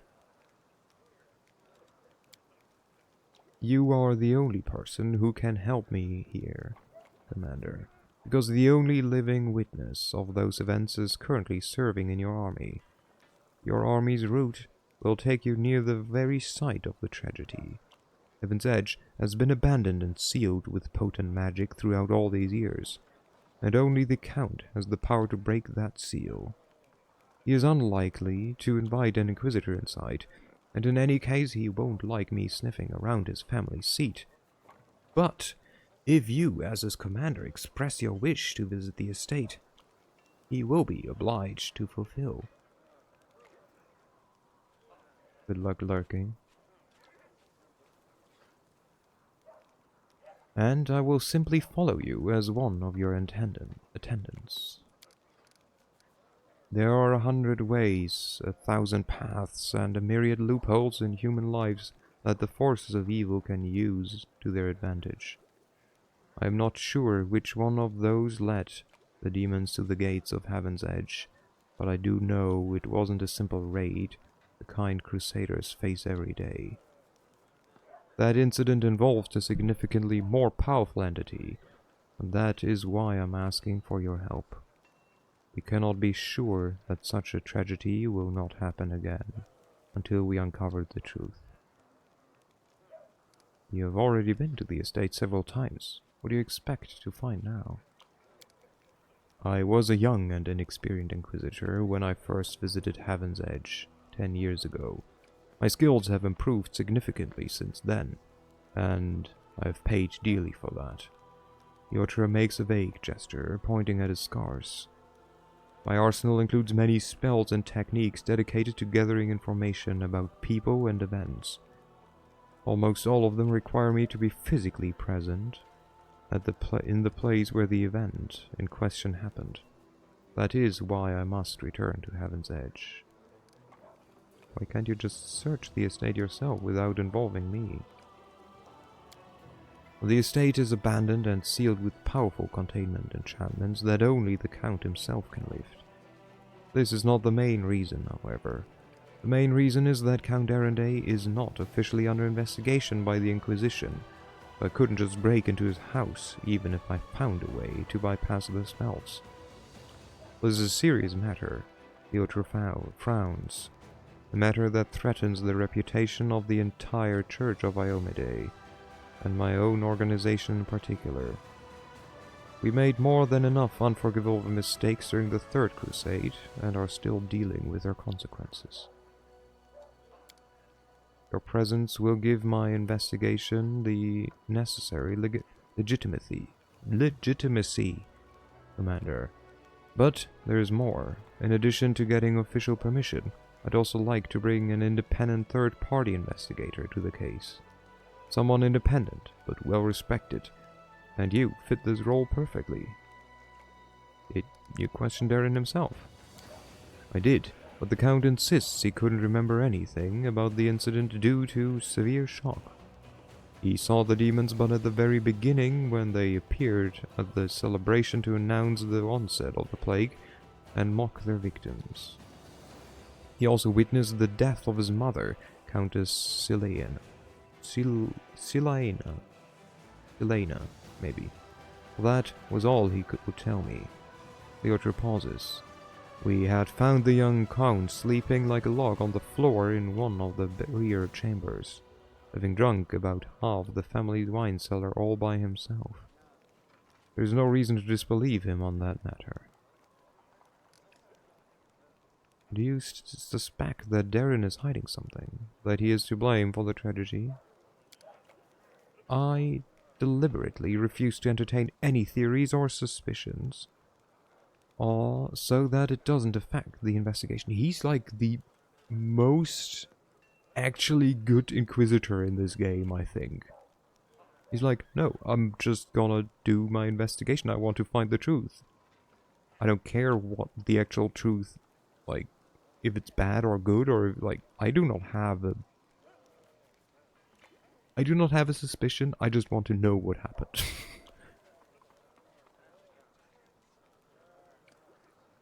There is a saying among my colleagues that suspicion is the mother of prejudice, and prejudice is married to failure. I can only tell you that Count Erenday wasn't suffering from demonic possession, the most common malaise in our country at the time. Prelate Holrun himself examined the boy right after the tragedy and he didn't sense anything awry with him. Fine, I'll help you. What do you need me to do? Yotra bows his head to you with exceptional reverence. Thank you, Commander. Now I ask you to speak to the Count and tell him that you wish to see Heaven's Edge. Please do not inform him of my presence right away. I will join your escort when it's time to travel to the estate. When we get there, I will also require your help during the investigation. You will have to follow me, observing my actions as an independent witness. If you have any other questions, please feel free to ask me. I'll remain here for a while. I'd like to discuss our investigation at the Heaven's Edge again. Probably nothing more to say. I have no more questions. Tell me more about yourself, Inquisitor. I want to know who I'm dealing with. I'm Ulfin by birth, but I have lived in Mendev for most of my life, dedicating myself to the service of the Inheritor. My warrior brethren mostly worship Gorim, but I have never been eager to fight for the sake of battle alone. I was a good fighter in my early youth and could easily best most of my peers, but I didn't enjoy showing off my skills. Victory is bland on its own. Purpose adds flavor to war. I can't say that I have always been a faithful sword of Amade. Back in my mercenary days, fate brought me to the borders of Mendev, where I spent quite a long time among the Crusaders. Fighting shoulder to shoulder with my righteous comrades in arms, and watching demons commit their atrocities, eventually led me to do something I had been seeking my whole life. Purpose and faith. That is how I found my calling. Even though it may be hard at times, I never regretted my decision. I have to go. Darren, we're back. Let us in your house. I'd love to visit Heaven's Edge and see Arendelle Estate someday. Don't remember where I just came from and who I talked to. This is just purely coincidence. Oh, I was just about to mention it myself. I've been thinking, now that I'm in the middle of this whole crusade nonsense, I must simply devise new ways to have fun. With all the recent commotion, my birthday completely slipped my mind. What if we were to celebrate it at Heaven's Edge? It's not far from here, and you'll get to enjoy a banquet in a bona fide haunted house. Darren seems to have trouble getting the words out, which clearly indicates how rarely he has to ask for anything. Since you're my superior, and I'm your advisor, I am obliged to ask your permission to leave for the festivities. And I want to invite you too. I'm sure the commander can free up an afternoon while the soldiers are on leave. You're really going to throw a banquet at the very place where your whole family died? Continue this discussion after the battle for Dresden. If you want to celebrate your triumph, we have to make it happen first. Alright, deal. Perfect. You'll have a ball. I'll make sure of it. Something strange flickers in Darren's smile. Bye! You have to go here and tell him, like, hey, we're doing it. Hello. I've talked to Darren about the estate. He's going to celebrate his birthday at Heaven's Edge, so we can go there as guests. A celebration. That is far from ideal. It will be rather inconvenient for me to conduct the investigation with all the guests around. Thank you nonetheless, Commander. When you decide to go to the estate, I will join you. Bye. Bye. Follow my lead. Okay. Let's go into the field medic room. Hello, hello. More loot. Hello, Thorn. What was your deal again? The elf before you casually rests his bandaged arm on the weapon on his side. His bow. He bows his head with dignity. I congratulate you on your new rank, Commander. My hunt demanded that I travel with your army. Naturally, I wouldn't burden your forces with the need to care for an outsider. I've provided myself with all the necessities. Okay, bye. Good fortune to you.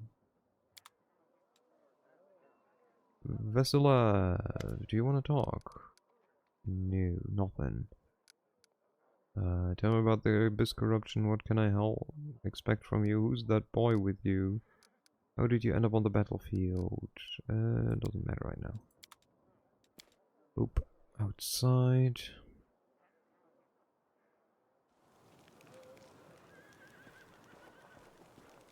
You guys also have more loot? More loot?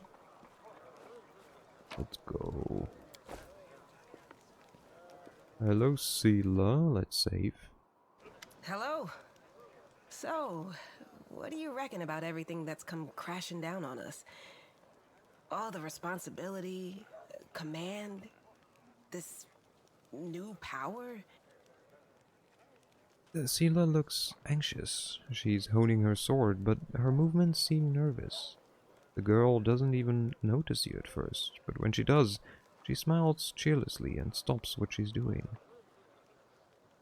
I haven't figured it out yet. We'll see what happens next. Watching and waiting is a good strategy.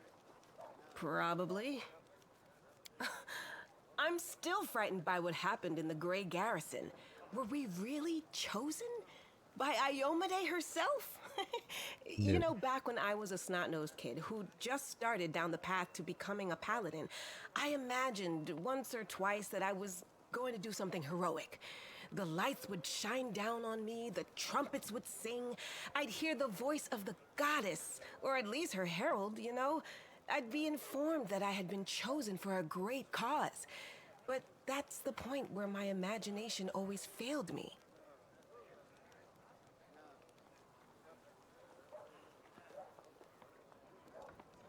Somehow, it really happened. Without all the trumpets or the herald or even anyone explaining what I had to do. Though it's clear as day, my place is here, in this demon-ridden wound. Quite a lovely war going on, in fact. Endless, I hear. I'm gonna need some time to wrap my head around this.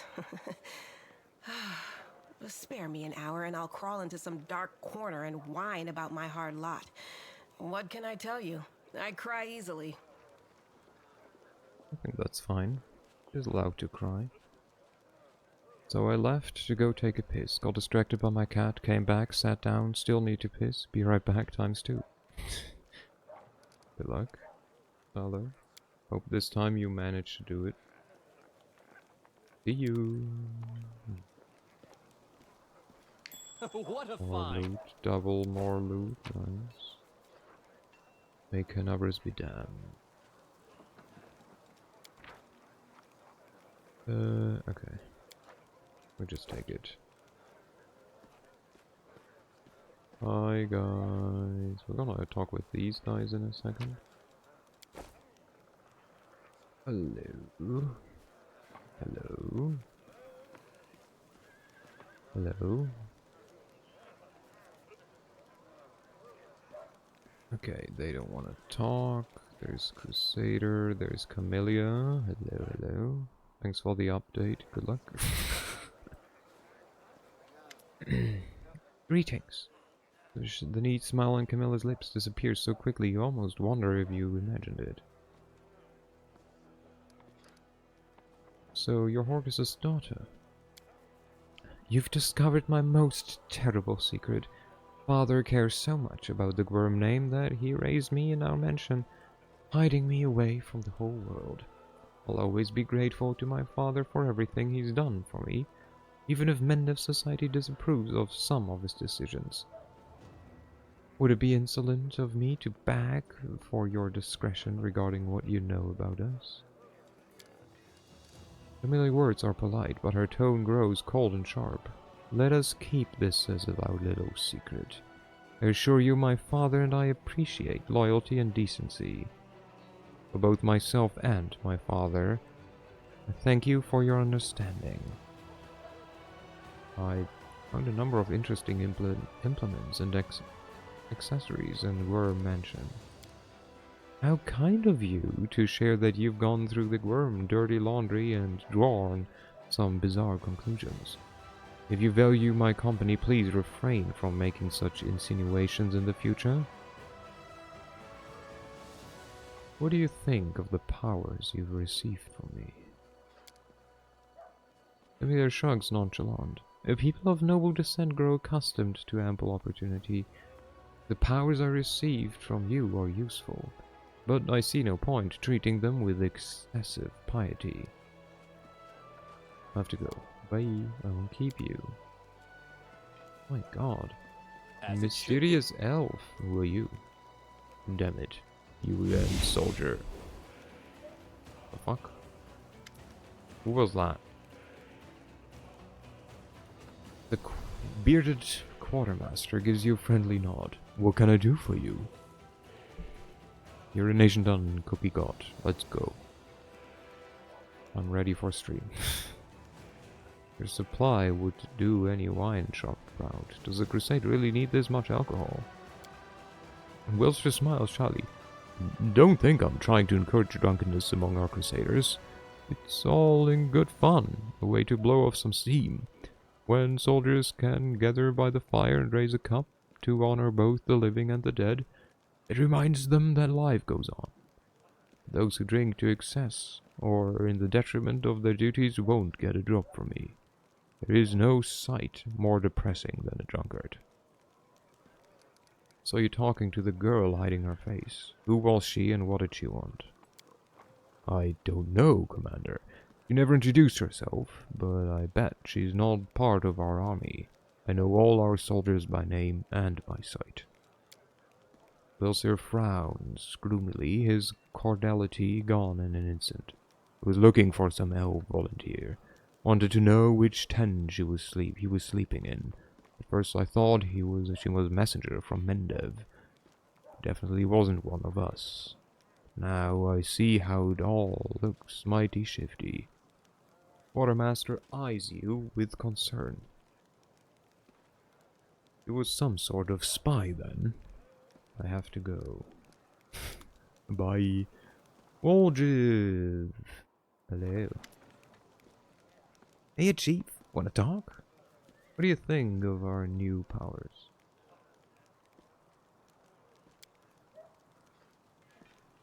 Wojciech pauses to think, rubbing his chin. You mean what you did back there? I have a few ideas. We could send you to Pitax's underground arena to fight. Give you a scary name like Swift Sting or something like that. Give you a great cover story. Enemies burned down your house. You're avenging your dead family. The public eats that stuff up.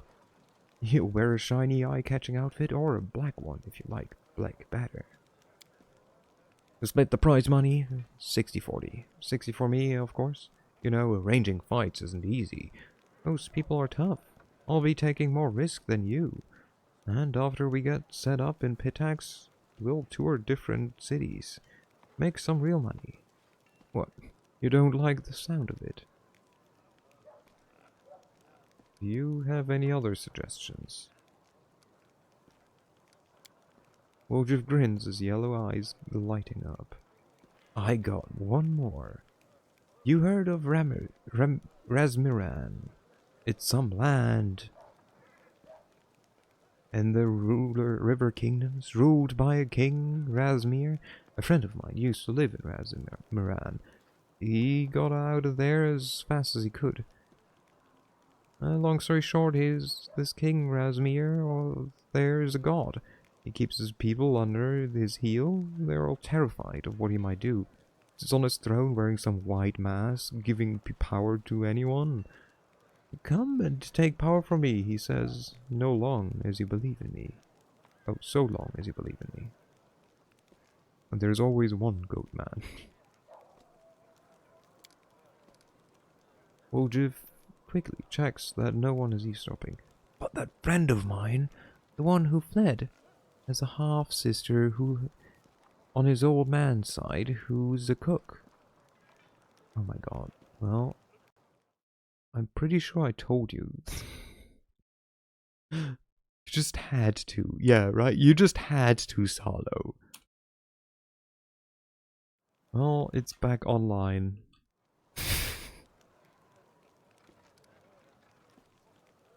Sadly, Explorer is broken and I'll have to figure out why.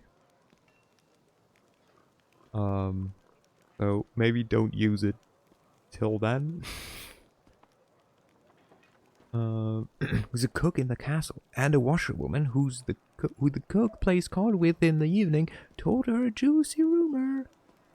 Word is, Razmir isn't a real god at all, and he's got no powers. So here's my point. You do have powers. Pretty scary ones, too. We'll try find some shabby little kingdom. I'll start some rumors and writing that I'll be your chief advisor. Not doing anything, just on the nod. I've been there. People promise you mountains of gold, and then when it comes to it, they're all get lost or I'll set the docks on you. So, do you like the idea? I'll call myself a god and deceive people. That's disgusting. You should be punished for your heretical thoughts. It's a great idea. We'll get to work on it just as soon as we get out of this mess. It's an interesting idea, but I need to think about it. Sure thing. Think about it. Just call me if you need me, and we'll discuss it. I have to go. Bye. Whatever. Whatever. Who's Elor again? Hello, Lon. What brings you here? What do you think of what happened in the Grey Garrison? Defo wasn't this guy. Uh-huh.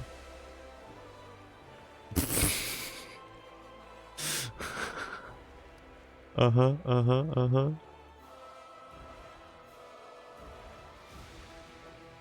Sure. Did you feel a change in yourself? It's hard not to notice when the demons start running away from you like a flock of frightened bats. Drat, I've been exposed. Powers granted by Omide to defeat demons? Man raises his hand above his head and pensively scratches behind a single horn. Since I was a kid, I've taken whatever I've been given and used it as best as I can. Anything goes when you're trying to survive. It doesn't matter where your blessing comes from. We can think about that when we're old, if we live that long. But, you know, this time, even I'm not so sure. Divine power that just appears out of nowhere. Sooner or later, we'll have to pay for it. I'd like to know what the price will be.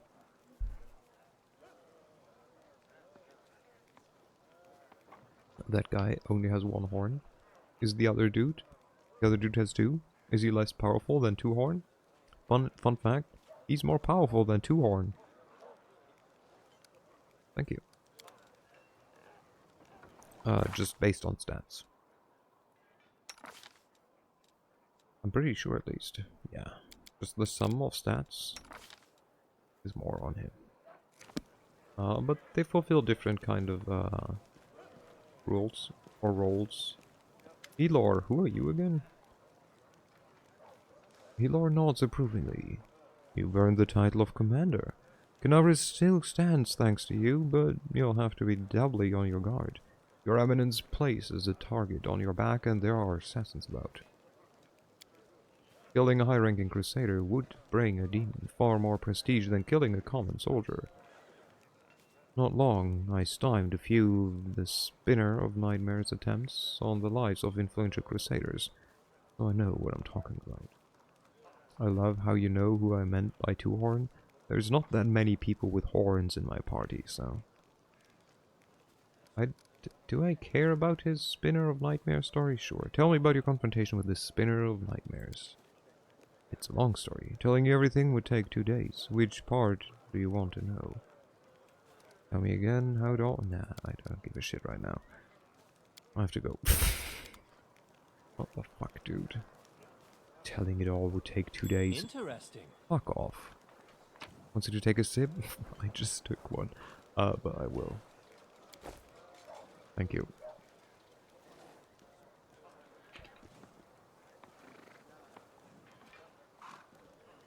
Chain shirt barding and leather barding, huh? The one is medium? I don't know. Both of them are light. This one has armor check penalty though, this one doesn't. Someone's gotta do it and Ivy is busy. Yeah. Conversation, I have to go. What the fuck, dude? Tell me about this. Nenio! Oh, boy, there you are. Very good, just in time. You will be delighted to know that I need you for an experiment. So, the Grey Garrison stands roofless. Demons are running for the hills with their tails between their legs. Menda's queen, what's her name? It's on the tip of my... Ah, yes, Galfrey. Is scurrying to and fro, and all this somehow is connected to you, my loyal follower. Thus far, there is no scientific evidence of your exceptionality, if one discounts blind faith in divine intervention, which I do. We, people of science, refuse to believe in the inexplicable without any proof. We are the ones who explain the inexplicable. Then you punctuates her statement with an energetic sweep of her arms. And therefore, open your mouth and say, "Ah," for me. Open your mouth and say, "Ah." Then you peers into your mouth with a practiced eye. Alright, your throat's fine, tongue looks perfectly normal, your breath, she sniffs. The smell is in line with the regular functioning of the digestive system. Now for your teeth. She sticks one hand in your mouth and probes each of your teeth in turn with the skill of a seasoned dentist. No detectable alterations. By the way, did you know that many individuals, while being wholly civilized representatives of their races, still have an amazing powerful bite? As if suddenly recalling something, Nenio promptly pulls her hand out of your mouth. Are you trying to find correlation between fang length and civility? Nenio seems slightly embarrassed. For the good of science, I look into correlations everywhere and in everything. How can you prove there's no correlation if you don't bother to look for one? If someone gets on my nerves, I can bite hard enough to... No, say nothing. Moving on. Alright, what do we have next? Ears. Let's check your hearing. Test! Nelio yells right in your ear and nods in satisfaction as she observes your reaction. Your hearing's fine. Was fine, but don't worry, it's scientifically proven that it should return to normal soon. Next, Nenio circles you. Ears, eyes are clear. Posture is satisfactory. Limb length is standard. No lice. She stops, rubs her chin in contemplation and, in a slight dejected tone, say, "Oi, you're the picture of health. It's a pity. I was expecting to find some anomaly. Well, now let's assess your mental state. Imagine a hypothetical situation. You are a tree. 2 squirrels have found their way into your hollow and are now copulating there. What do? I'll do precisely nothing because I'm a tree. An unconscious act of withdrawal along the lack of trust in your own abilities. Or perhaps just a healthy dose of pragmatism. On to the next question. In either hypothetical situation, you are a tomato. You just have been picked from the vegetable patch and put into the crate. You know that today the cook will use half of the tomatoes from your crate to make soup. What do you do? If I'm going to be eaten, then there's nothing much I can do. That's the fate of a tomato. There's nothing I can do. I'm a tomato, remember. I try to dig deeper into the crate. There's nothing I can do. I'm a tomato. Remember. An unconscious act of withdrawal, inability, or unwillingness to see something bigger behind something small. Alright, I understand. On the surface, it appears you don't really believe in your ability to change things, but in fact, you are a strong pragmatist who knows perfectly well what you can and can't do. Your reasoning is that of a mortal, one who's capable of achieving a great deal, though he would deny even that. On that note, I deem this experiment complete. Thank you for your participation. Daniel looks at you pensively and then gestures at you with a wide sweep of her arm. Yet remain a puzzle to me. I love puzzles. One of these days I will solve you completely. Unless I forget. Now, I have time to answer your questions. Come on, ask away. I'd like to clarify a few things about your new task.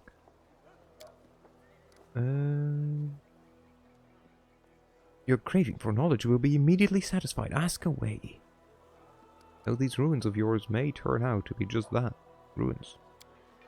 In that case, I'll write this experiment off as a failure and start another one. I don't know which experiment I'll try next. That's all I wanted to know about your task. Okay.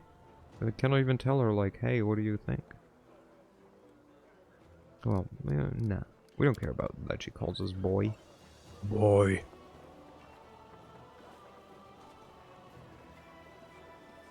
She's female Kratos. Hello, Ember. Oh my god, of course it's there. Hello, Ember. Ember is bobbing her head and humming a tune. She greets you with a carefree, cheerful smile. Her wandering eyes linger on you for just a moment before darting off into the distance. The Queen gave me the title of Knight Commander and put me in charge of an army. What do you think about that? The elf focuses her wandering gaze on you, smiles, and shakes her head. I don't believe in titles. All of us in the world are children of the street. Barefoot, hungry, scared. A step away from death. Some imagine they're strong and rich, like gods. But don't forget who you really are behind the title. How are you handling your new abilities? Abilities? The girl tilts her head to her shoulder. What are you talking about? Oh, the tricks you learned when the big grey house blew up. They're funny, and thanks for teaching them to me. I have to go. So go. The elf watches you with a radiant smile as you leave. Oh, damn it. Hello, you're a bat. Commander, allow me to say something. Your breath looks even more serious than usual. Before you, this wasn't a war. It was agony, drawn out over decades. No one believed in victory anymore. When the demons attacked the city, for some of it, it was a relief. At least the end had come. They laid down their weapons and surrendered without a fight. I felt the same thing, but I somehow got through the stubbornness and the vague hope that if nobody found Anivia's body, he might by some miracle, have survived. And that miracle was you. You returned my beloved to me when I nearly lost all hope of seeing her alive again. Then you went on a suicide mission to the Grey Garrison and won the city back for us. You turned a defeat into a victory. I know it wasn't easy, but you make everything seem so effortless. You do everything just like that, she says with a snap of her finger. You mean like that? The Queen believes in your powers too. For me, they're just more proof of what I felt that day when I saw Anevia alive, standing next to you. You're the miracle we've been waiting for. You're the one who will finally put an end to this terrible war and, in spite of everything, deliver us the victory we so desperately need.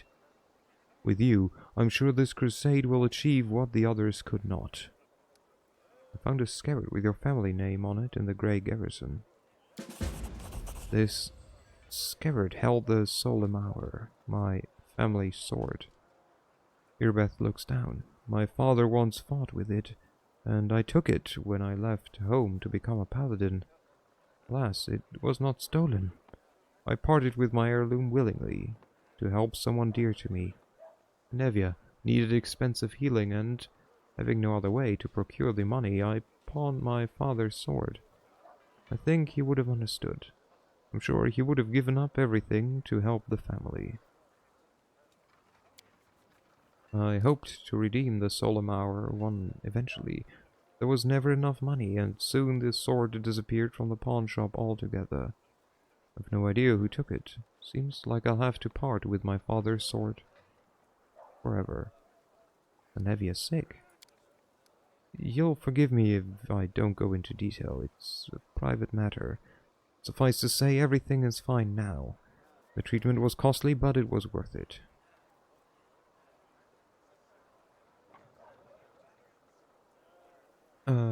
I can see that you truly love her. It's foolish to part with your weapon in the middle of a war. You had the Order's coffers at your disposal. Say nothing. Irbeth lovingly traces the name imprinted in silver on the scabbard's leather. My parents were loyal. servants, yet it wasn't enough to earn them a title or a coat of arms. Still, however humble... Give me a second, 1 second.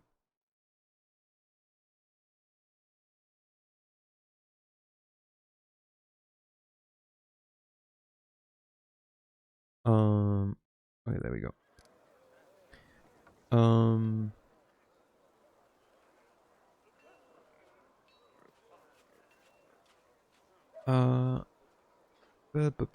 So, wait, where was I?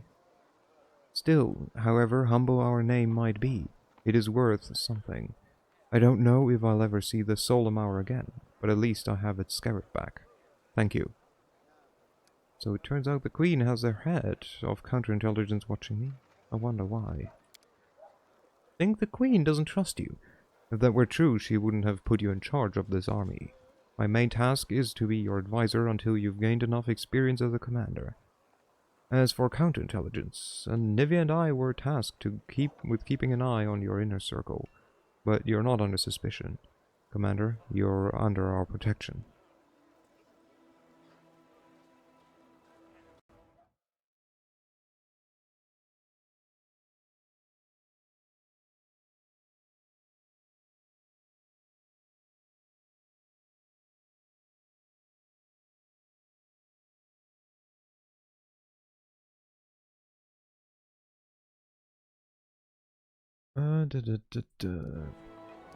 We need reinforcements. Can you get us more soldiers? Irabeth frowns. When we began the march on Dresden, we chose speed over numbers. If I order more volunteers to be recruited, they simply won't arrive in time. 1 second.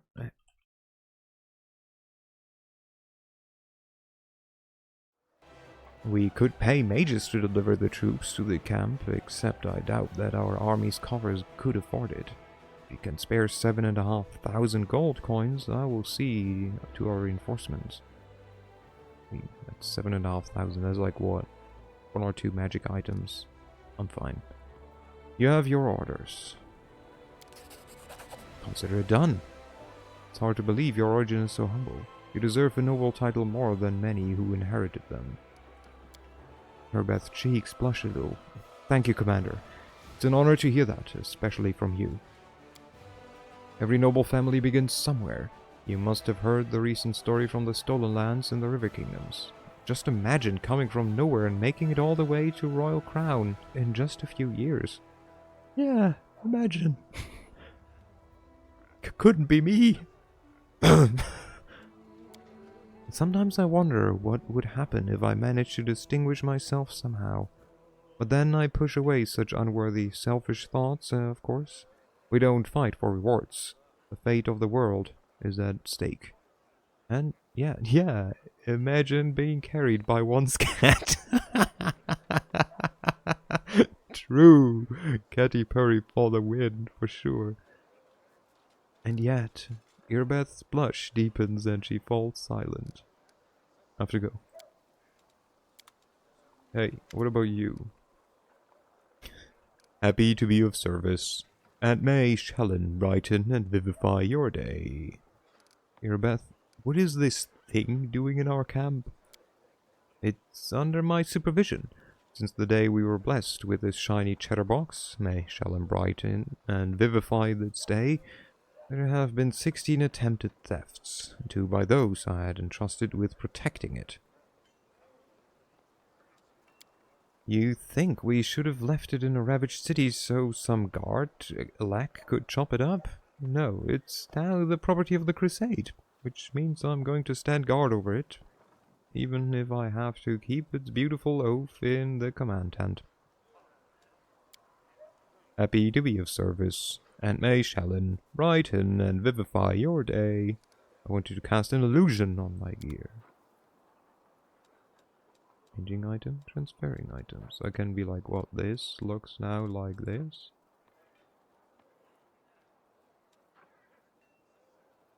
Like, would transferring it use up the item? I guess I could use it with like some other, but I could also do this to make it look like... Oh, I could give myself a hat. It doesn't consume. Okay.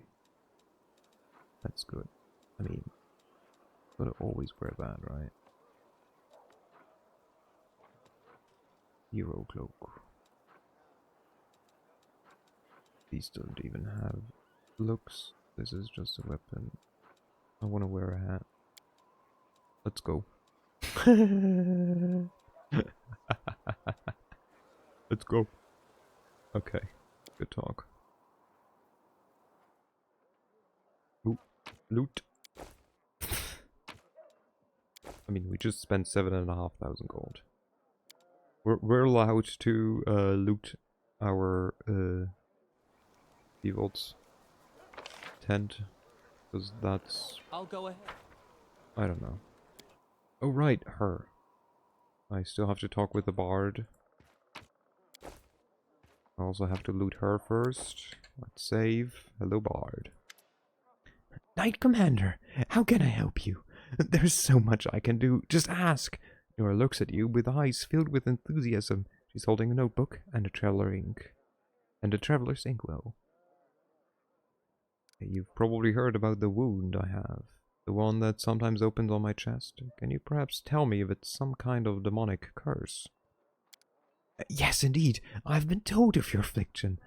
Nura appears at the center of her chest. Can you will the wound to open? No? That's a shame. What can you tell me about this wound?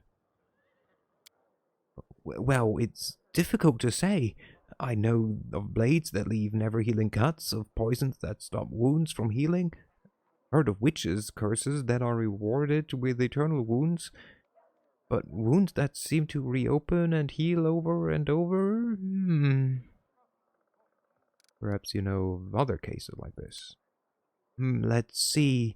4671, Mendavian army corporal had all his bones and cartilage turned to glass. In 4700, a scribe in Canabras had all her skin simply come away like she'd been boiled. And in 4638, you don't happen to have insects crawling over you? Locusts? No? Rats, perhaps? Too bad. Nora looks at you with genuine regret. You think it's dangerous? It most likely is dangerous, but you are under the protection of Iomide, Commander. She granted you mystic powers, or as they say, mythic, not mystic. Surely the Inheritor would not leave you to face this alone. Have you perhaps noticed that the wound opens at moments where you waver in your faith? Perhaps it is triggered by doubt. Nura, frowning, Nura looks at you with a sincere concern. Thank you for your answers. I'm sorry I couldn't tell you anything useful. I will be sure to study this matter and consult a few more of my encyclopedias. Tell me about yourself. Oh my, I could tell you so many amazing things, and you choose the most boring one of all. But alright, about myself. Where are you from? I'm sorry, Urs. I should be going today. I usually like to be in bed early when I have work the next day. Don't be sorry, Salo. Don't be sorry. I hope you sleep well. Thank you for staying. Your company's always appreciated. And take care. Good night. No, thank you for coming. Don't thank me for the stream. It's just silly and fun. I will cover your duties. Have a good night, Salo. Where are you from? Isgir. A small piece of land that proudly calls itself a country, though it hasn't been independent for a single day in all the centuries it existed. They have a lot of national pride, but all of it is borrowed. Always looking for the day when they can be at least free from the rule of Cheliax. These Gary love talking politics. If two of them start bargaining over beats at the market, you can be sure that they'll end up arguing about whether an independent Isgir will be a monarchy or a republic. I've always found it funny to listen to, and a little disgusting. You see, there's a lot of us halflings in the country, but very few are citizens. Most are slaves. Yay! I was lucky. I've always been clever ever since I was little, so they sent me to school instead of making me do grunt work. taught me to count and write, and I was sold as a secretary to Lord Axelar Tresbot. He's the one I left Isger with, never to return, I hope. How did you come to serve Queen Galfrey? I was a slave to Lord Azelar Tresbot in Isger, my home land. Oh, what a man he was. He towered over his fellows like a rock over a garbage heap. A true hero. He brought me as a simple secretary, but he made me learn the history of the World Wound. All of it, one volume after another. He hired tutors for me, even sent me to meet prominent historians. He didn't want a simple slave, but a slave with an impeccable education. Lord Tresbot was going on a crusade. He firmly believed that the servants of the good gods were weak, and only a follower of Asmodeus could stand against the demon invasion. He took me along as a secretary, a historian, and most importantly, entrusted me with recording his glorious story for future generations. In his crusade, Lord Tresbot performed many brave feats, but even he could not stand against the World Wound alone. In his final battle with the demons, when the Lord realized he was doomed, his final act was to cover my retreat, so that I could tell the world of his great deeds. Some people have said what he did was not heroic, just an arrogant moron puffing himself up one last time. But I say curse their tongues. My difficult journey ended in Mendev, where I found my freedom. There I published Lord Tresbot's biography, and I don't want to boast, but who am I kidding? Of course I do. The book sold in great numbers, and I made me rather famous for a time. That's what brought me to the Queen's attention. She invited me to her court. After all, she was curious about my deceased lord, and she was in great need of an expert on the history of the World Wound. I hope you'll find me useful as well. Though you're not just a historian, but a writer too. Will you write a book about the Crusade? Why not? As soon as we've finished off the demons, I'll get right to it. Just take care that you don't end up like Lord Tresbot. Do you worship any deity? He makes a wry face. When I was a slave in Isger, they would beat me with a stick to force me into believing in Asmodeus. They hit me and said it was for my own good. Ever since then, I don't like temples. I realize there are different gods like Desna and Caden who teach goodness and freedom, but it's just, as soon as I smell frankincense, I see the slave driver's stick. Maybe one day I'll be able to turn to a deity without cringing from a blow for not being reverent enough. But for now I let others pray for me. Her smile trembles and collapses. Nura sounds sincere, but you feel that she's holding something back. Dun dun dun. Nice. Wait. Okay, for a second there was like, wait.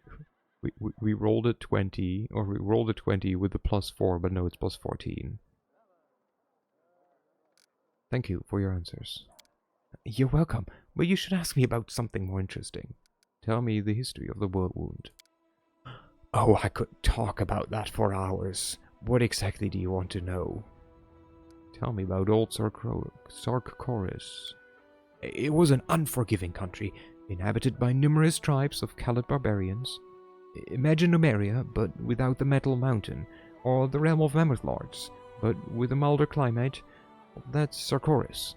The country was ruled by priests of forgotten deities and shamans. It is said that even back then, before the World Wound, the boundaries between the worlds was especially thin in this region. Since ancient times, Daskari has had his claws sunken deep into the minds of the locals. His cults thrived here for many centuries. A rodent tried to stamp them out, but in the end, of course, he passed away. How did the World Wound come to be? It happened the year a rodent died. 4606, a little over a century ago, and no one knows if the timing was coincidental or if there's some connection with the rodent's death. But I'll tell you what we know.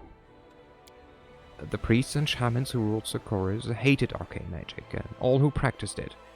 Wizards and sorcerers were driven from the land, or worse. One of their prisons held a witch named Rilu Vorlesh. We know nothing about her besides her name, and of course the atrocities she committed. By some unknown method, she managed to harness the terrible power of the demon lord Tiscari. Together, they tore open a barrier between worlds, opening a rift to the abyss in the middle of Socorus. The world wound slowly but mercilessly expanded, devouring more and more land. In a matter of years, Socorus was a memory. After a moment of silence, Nura adds softly, "Sometimes I think, what did they do to Arilu in that prison? Just imagine, she was ready to give herself to the abyss. If only the demons might devour her torturers along with her. To imagine such hatred, it terrifies me." Tell me about the First Crusade. It began in 4622. Yeah, it took the church and the secular authorities nearly 2 decades and hundreds of thousands of lives before they decided to take action. In the meantime, Socorus was only supported by handfuls of volunteers. By the time the crusade began, the demons had already invaded Mandev. The crusaders pushed them all back in what must have seemed a total triumph at the time. Forces of good easily crushed the demons on all fronts. They erected Dresden on the land they conquered, an indestructible fortress and the capital of the Crusade movement. In 4630, 8 years after it began, the First Crusade was declared victorious. It was the first triumph of the Crusaders, and unfortunately the last. What about the Second Crusade? In 4638, the world wound suddenly started expanding and a new wave of demons appears. The Crusaders were all but delighted. Last time they routed the forces of the Abyss and they welcomed another chance to prove themselves. But this time, everything was different. Instead of scattered gangs, they faced a large and organized army. Dresden was besieged and the Crusaders lost all the land they'd won back. Before, they had to retreat and all that remained of Sarkoris was left to the demons. But while the monsters were devouring the unprotected lands, the Crusaders erected a chain of wardstones along the border of the world wound. We have Iomede and her herald to thank for their help. It was the Second Crusade, only victory, but it halted the wound's growth. Their catastrophe had become a stalemate, at the cost of tremendous sacrifices. What about the Third Crusade? About 50 years after the opening of the World Wound, the Skari found an ally. Baphomet entered the war, a cunning, insidious demon lord who prefers deception to open conquest. He sets his enemy against each other and lures the virtuous onto the path of wickedness. Traitors appeared among the Crusaders, secret agents of his cult. For a time, no one suspected a thing, even as they watched helplessly as the Crusaders' movement fell to ruin. Where once valor proudly stood, now greed and dumb cruelty reigned, and outrage was drowned in apathy. In 4665, the Church announced a new crusade, hoping to boost morale. Thank you, Lofty. Hello, Lofty. Hope you're doing well. They didn't succeed, to put it mildly. Some fought the demons in earnest, and for a time they even dared hope to retake Dresden, but the Third Crusade would be remembered as a witch hunt in every sense.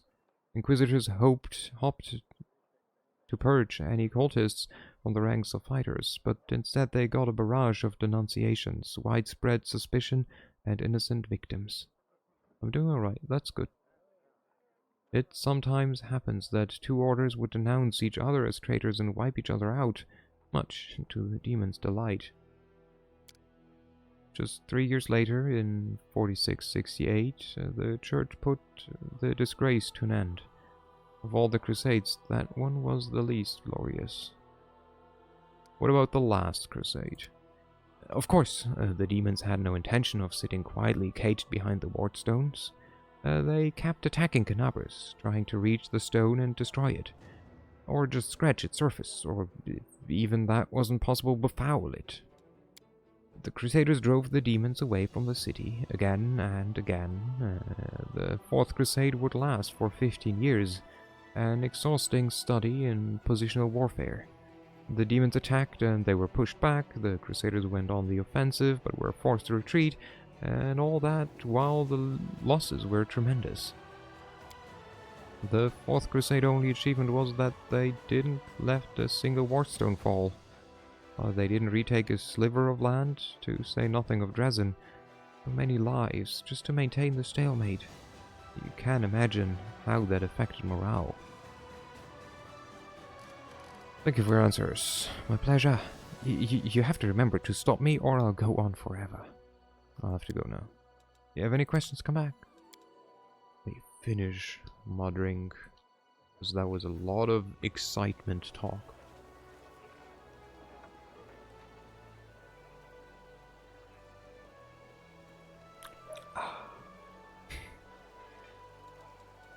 Was this holy symbol of Iomade? A symbol of Iomade, when placed on the belt, emits a holy aura. All party member. Oh, it's this one. Yeah. Nice. I forgot. A light of angels. Perfect. We have not talked with him yet. Then we should have done everyone. Oh, see, there's even boxes that we haven't looted.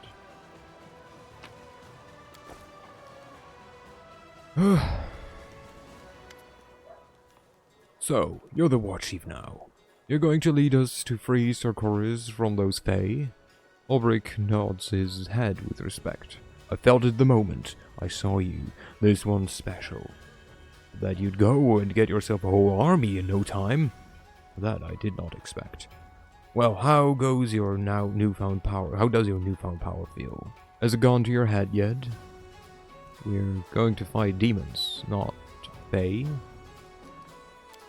Fae, demons, angels! Ulrich screws up his face and waves his hand in front of it like he's trying to get rid of a foul smell. They're all the same spooks. They could have stayed in their magic-y forest happy as a pig in mud, but no, they had to poke their funny head into the mortal world. Hold on, don't change the subject, eh? What do you think about being war chief? It's an odd feeling. So many people are counting on me. I can't let them down. I feel proud. Finally, some much-deserved recognition. I think we're kind of like...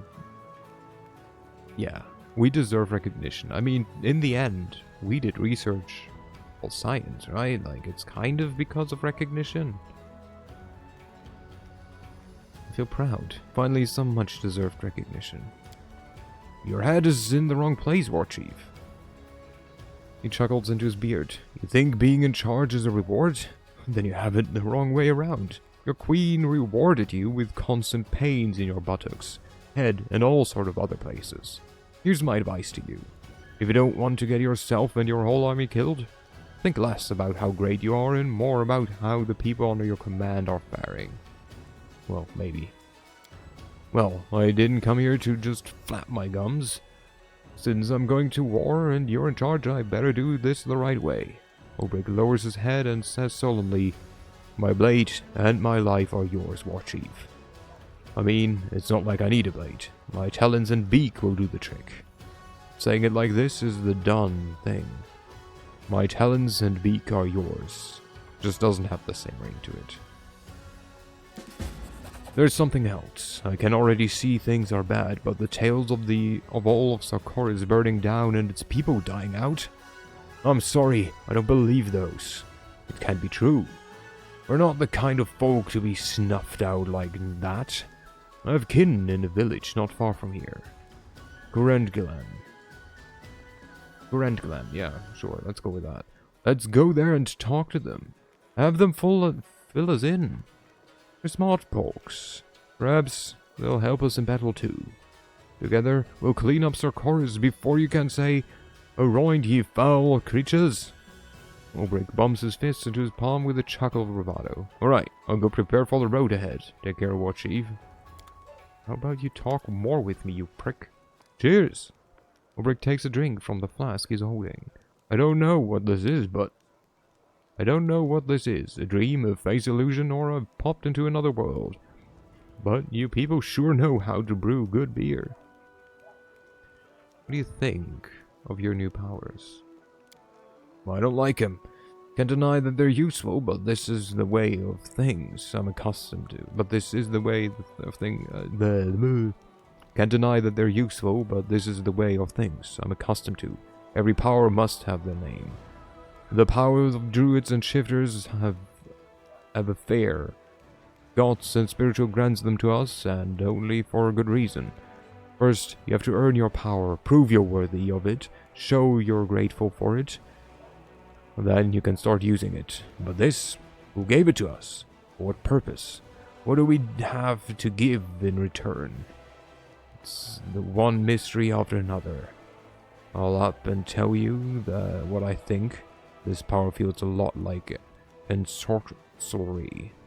In our lands, people could get sent to Threshold for toying with power like these. For everyone's safety. I want to ask you something. Oh, that's right. I had a question of my own to ask you. Explain to me, plain and simple. Back when we first met, what was that all about? How did I end up in that fortress with all the books? Why did I wake up right when you came? This is Horse Feathers. Real Horse Feathers here is how many questions you're able to ask without pausing for breath or letting me get a word in edgeways. I know as much about all of this as you do. That griffin statue stood in the library for decades. Happens to me all the time. I can't take one step without griffins soaring all over the place. It was destiny that brought us together. I know about that griffin statue has stood in the library for decades. I know as much about all this as you do. Mysteries upon mysteries, but someone has to know, right? Someone got me in this mess, and when I learn who it was, oh, they won't be too happy. Right, so what was it you wanted to know? You wanted to ask about? Tell me about your homeland. I'll tell you this. Sarkoris isn't a country. Sarkoris is a whole world. Just imagine. A lynx standing at the edge of a snowy woods in the north. Perch splashing in the Selen in the east.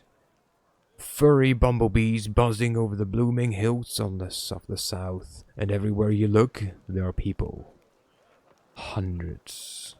Oh wait, where was I? And everywhere you look, there are people. The likes of which you won't find anywhere in the world.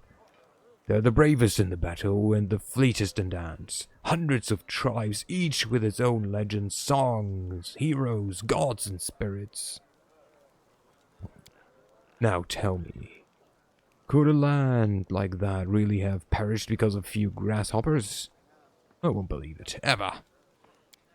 Alright, now your turn. Where do you hail from? Who's your tribe? My family is far away. I don't know if I'll ever see them again. Our humble party is my only tribe, and it's all the tribe I need. I have no tribe. I'm on my own. I don't remember my past too well. Who I am, where I'm from, all the memories are hazy. My family is far away. I don't know if I'll ever see them again. Sure, we do have a family. Just, you know, whether or not we were kicked out or we will see them ever again, that's not quite sure. Oh, I see. Ulrich nods his head with understanding.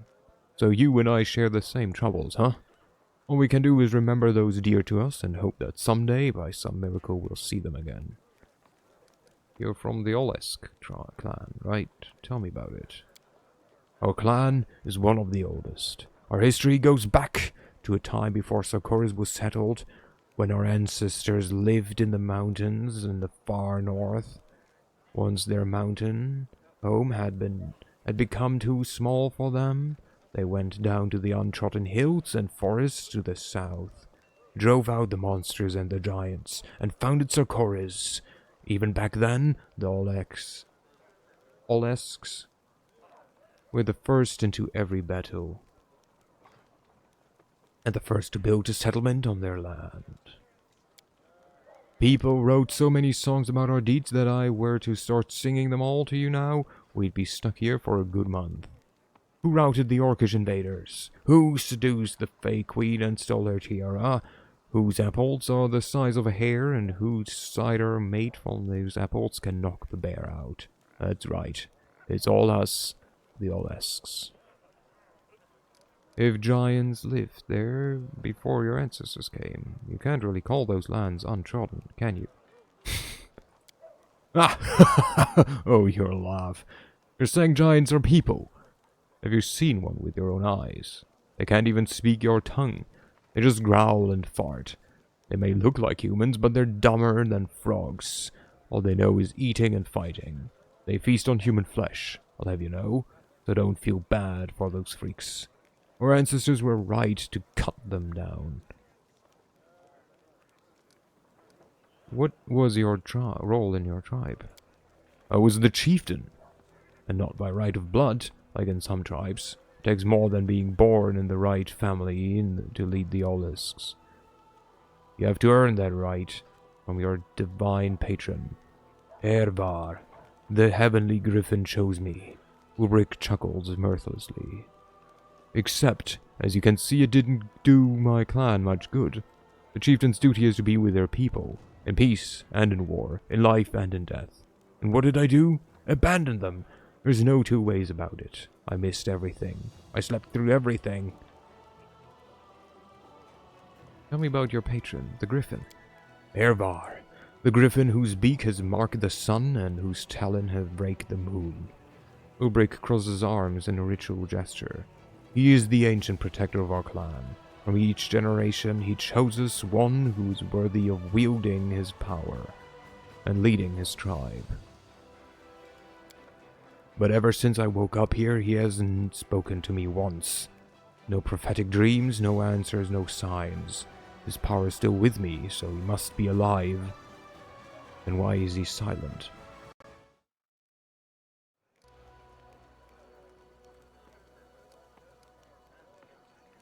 He shakes his red mane helplessly. Thank you for your answers. I'm always up for a chat, especially when there's still beer to be drunk. I have to go. Wait a second. Whoop.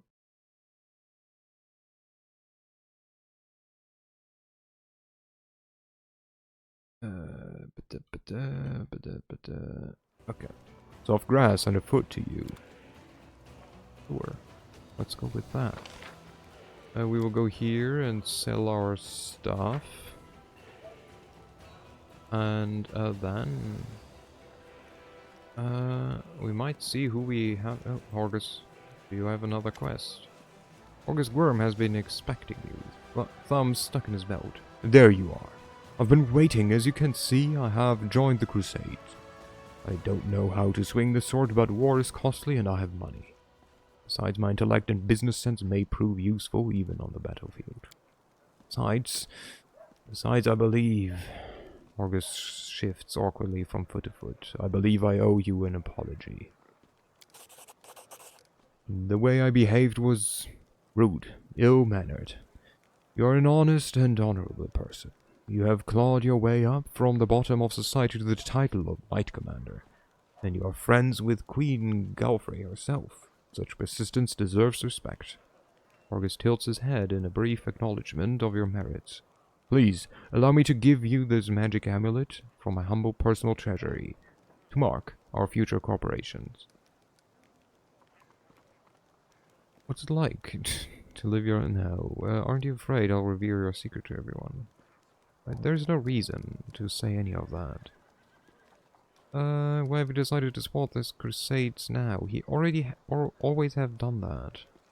Can you tell me what Count Darren Arenday? The nobles of Canaris should be acquainted with each other, shouldn't they? He's a brilliant young man with a brilliant pedigree. And that story of his, the nobility, is the glue that keeps our society together. I suppose that is why demons so often choose their estates as primary targets. Who would notice the demons' bloody massacre if they only slaughtered poor country folk? The Arendelle family shared the tragic plight of the Worms. Along with many other members of the nobility, they fell victim to a treacherous attack during a major celebration taking place at their family estate. I had received an invitation and was slightly insulted by the snub, but it turned out to be a blessing in disguise. The gods saved me from a terrible fate. All the guests died that day from a magical demonic disease. I sympathize with the Count deeply. He has endured so much, and it's no wonder he keeps himself aloof from me. I think this is due to the fact that Horgus Gwyrm's fate so resembles his own, and we both have relived. And we both have to relive those horrible memories whenever we see each other. I can't speak, I promise. We don't care about any of the other shit. You show me your wares. Take everything. Just like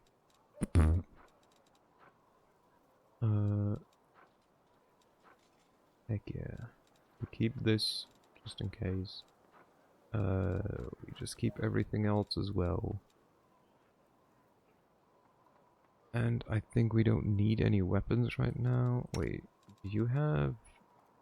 Don't even have a freaking glaive, like cold iron glaive. What the fuck? Glaive. I can type. Glaive. Masterwork glaive or a glaive +1. None of them are... You have magic glaives already. I do? I don't. I have no glaives. I might have had one at some point. They're probably on Sela. No, I sold them. I'm pretty sure. Yeah, I sold them to someone. I don't even know to whom. They might have been sold to... Whoops. I mean, we'll see them again, I'm sure. I sold them to the brother of, what's his face?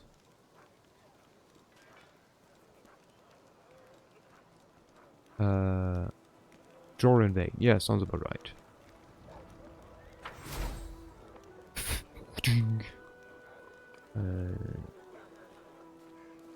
I think either to him or to the bartender.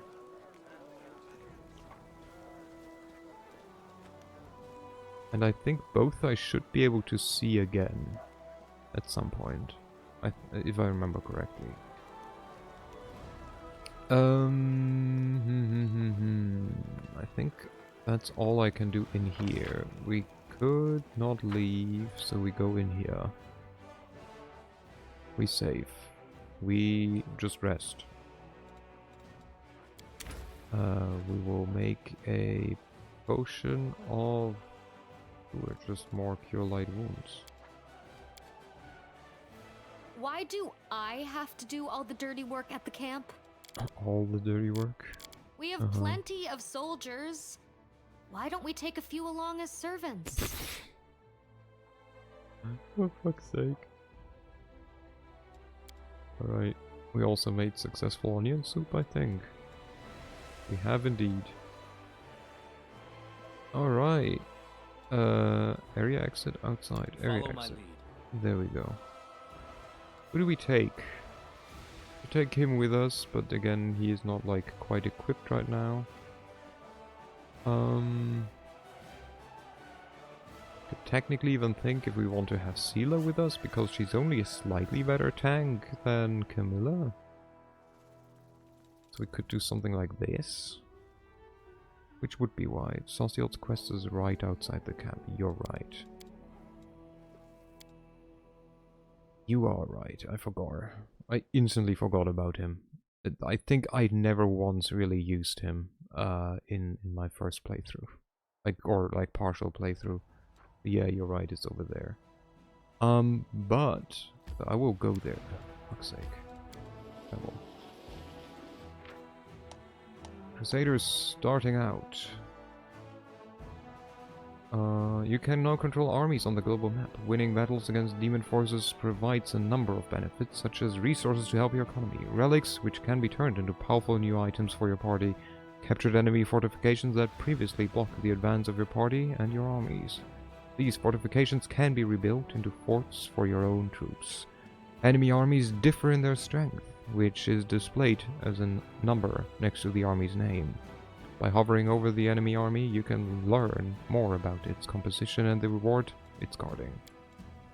Again, for anyone that ever played Heroes of Might and Magic, it's Heroes of Might and Magic. In a way. It's very, very Heroes of Might and Magic. You can switch between party management and army command mode by clicking the banner at the top of the screen. In Army Command mode, you can select armies by either using the panel on the left or clicking the figures on the map. Much like your party armies use roads to move around the map, to move an army must spend movement points, which can be restored by resting for 1 day. Okay. Well, we still will go... Nope. We want to go there. How do I go there? Not from here? I have to go this way. Oh, Sela wants to go there. Maybe I should take Sela as well. Group manager. Oh, now he gets a mythic thing. So, how about we do this? No, now we have no one who knows how to pickpocket. Well, I do, to some degree. Never mind. Yeah, but this is okay. And you go there. There we go.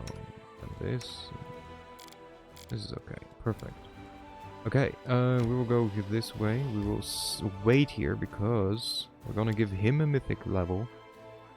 He's a cleric, but he's a he's not really a caster. That's like the thing. I feel like this is probably still the best. Or we give him another domain.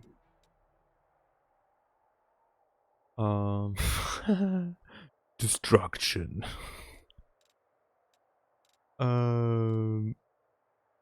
Which definitely would be fun. We could give him like any. Just saying. Death domain is an option. Too good. We could fucking make him a necromancer just out of spite.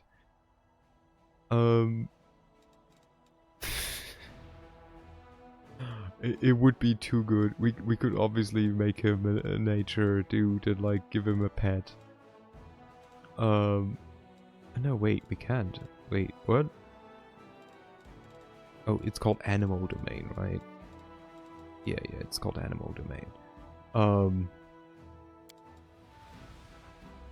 Which still, like, I love the fact that you can just give him death. If you're going domains, focus on this guy, take domain zealot at some point. What is that? You move closer to the deity and the point it has over its divine domain. You use the ability of your domain as a swift action. Oh, that is neat. I mean, at that point, it would be the question, right? Like, because, for example, here, animal domain, you don't even get a skill, right? Your skill is the animal companion. Which, in this case, it would be more useless.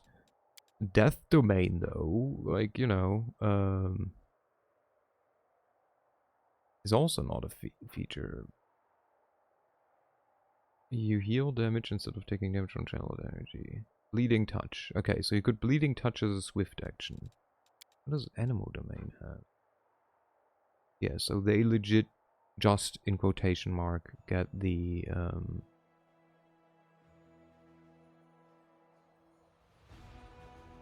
animal companion. I guess the question would be like, what kind of domains do you like want to give him? Because there's a lot. Give him like stuff like strength domain. Rawr. Travel just for like faster shit, which is fun. He already has good stuff with luck and good, yeah. I once had a 3-point... No, I think it was Pathfinder. I had a Pathfinder cleric of Timora that was travel protection. In the final fight that we had, I just stood around and like casted like different buff spells. For extras, the popular ones are Community, Nobility, Madness, and Animal. Community, Nobility, Mad... I mean, I love Madness. Just from the name. You can give a Vision of Madness as a melee touch attack. One of your following attack rolls, blah blah blah. Character receives a bonus to the chosen rolls equal to half your level. That gave you access to this domain, and a penalty to the other 2 types of rolls equal to half your level. So I could increase, for example, their skill check for no reason and reduce their attack rolls. It's after 3 rounds, number of rounds, okay. Exactly. Like, yay, you can do better backflips, but we're in combat and no one does backflips. Gave you access to this domain. Enemies within this aura are affected by confusion unless they make a will save. Ooh. Okay, I get madness for sure. What else did you say? Nobility. Because there's just too many. Like, I'm not gonna look through all of them. As a standard action, you can speak an inspiring word to a creature within 30 feet. That creature receives a +2 moral bonus. For a number of... Okay. So this is more buffing. You can issue an inspiring command to your allies. Almost be 30 feet. Affected allies gain a +2 insight bonus on attack rolls, AC, CMD, and skill checks for a number of rounds equal to half your level. Okay, neat. So more buffing. Community.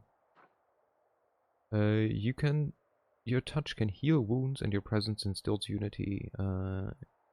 So 1d6 points plus 1 level for the class. Removes fatigued, shaken, and sickened. Doesn't know effects on more severe. Okay, so a minor healing. And basically like smaller version of lesser restoration, I would say. And then you create a ward that protects a specific area. Creating this ward is a full round action. All friendly creatures in this area receive a resistance bonus on all equal to your wisdom bonus on all saving throws and an equal competence bonus on attack rolls while inside the warded area. The ward lasts for 1 hour per level in the class that... Jesus! What? An hour? How long is a fight supposed to last? What the heck? Yeah, and then obviously animal domain, which gives you an animal companion. You give him boon companion and you have bam, another animal companion. I love animal companions, so that one is definitely he's like a melee kind of. So what could we give him? But he's like, he's distant melee.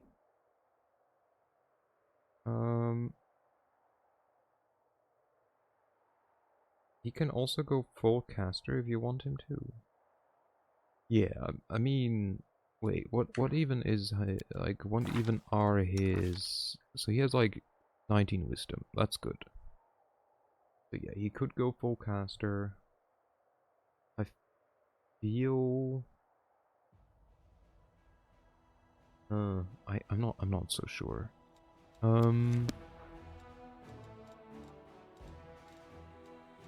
So I kind of want, I'm pretty sure I just want to give them more stuff.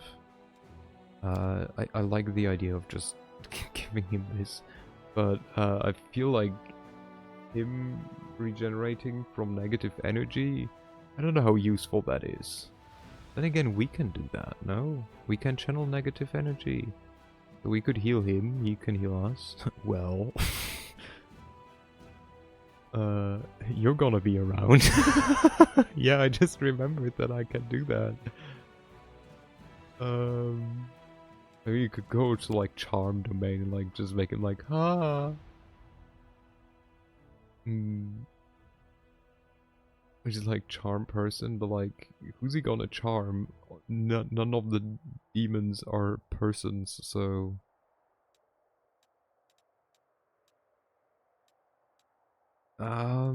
God, this is difficult. So part of me is like, but animal.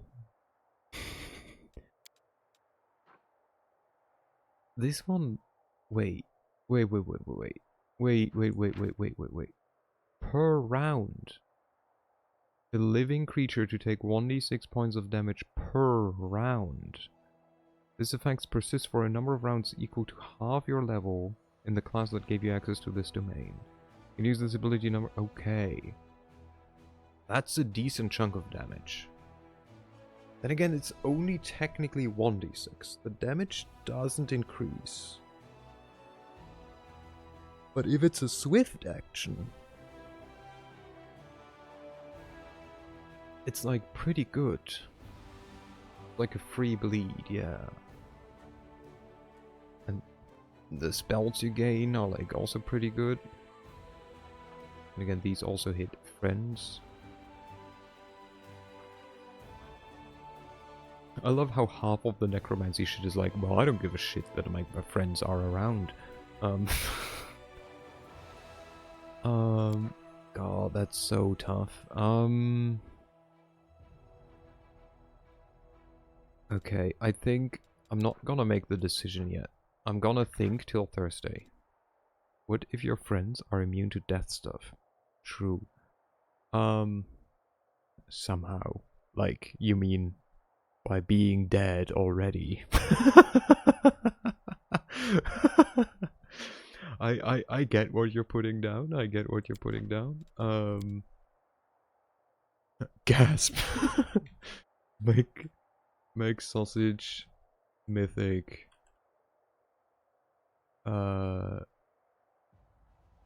Run around questing and crusading. Okay, because I'm trying to do less like going ham and like insane. That will probably happen again when it's like more exploration or more like big dungeon esque. But for now, I will try to like keep it to like 3-ish hours that I like put out as like my own little goal, kind of. Because, wait, let me just... Obligatory oi, where are you going? Let me just quickly pull up the stupid... like a recap of the... Where is it? Like, let's have a look. So, Session 1 was 4.5 hours. Session 2 was 4 hours, or like, you know, 3 minutes below 4 hours. Session 3 was 4 hours and 10. Session 4 was 5 hours 15. Session 5 was 4.5 hours. Session 6 was shorter and only 2.5 hours. I don't even know why. What happened there? And session 7 was 5.5 hours. So I will try to like keep it more to a concise time, I think. At least, you know, like while I get to like, you were sick that time, maybe. Was I? I might have also just been super tired, yeah, something like that. But yeah, like, it's not that I'm not enjoying it, but I feel if it's like, just like today, it's like a lot of talking. I'm gonna focus to like keep it more concise, and like did basically the whole, you know, or council, like as I called them. Like I try to give them names, which let's see how long I can keep that one up. And like today, we did war counseling. We like did basically army management. We like talked to people. Like we looted our own place. We found out what's like expected of us. We picked up quests, and next time we're gonna actually do the crusading. Which is not how I'm gonna call session 12. Do the crusading. That would be weird. But I will send us off. We're gonna raid Echo because I'm gonna head over there anyways. That I misride her. She's playing the new expansion of Cult of the Lamb, which is lovingly dubbed by pretty much everyone the sex expansion. Because finally your cultists can have sex. So make out of that what you want. Thank you everyone for being here. Thanks for the company. And I'll be back on Thursday unless something happens. My mood drops extremely, or I don't know. I don't feel like it. But at the moment I feel like it, and it's usually a good distraction for me. Doing what I like. And thus, thank you. And good night. Bye bye. Bye bye. Well, good night. Thanks for the stream. Thank you for dropping by as always. Bye.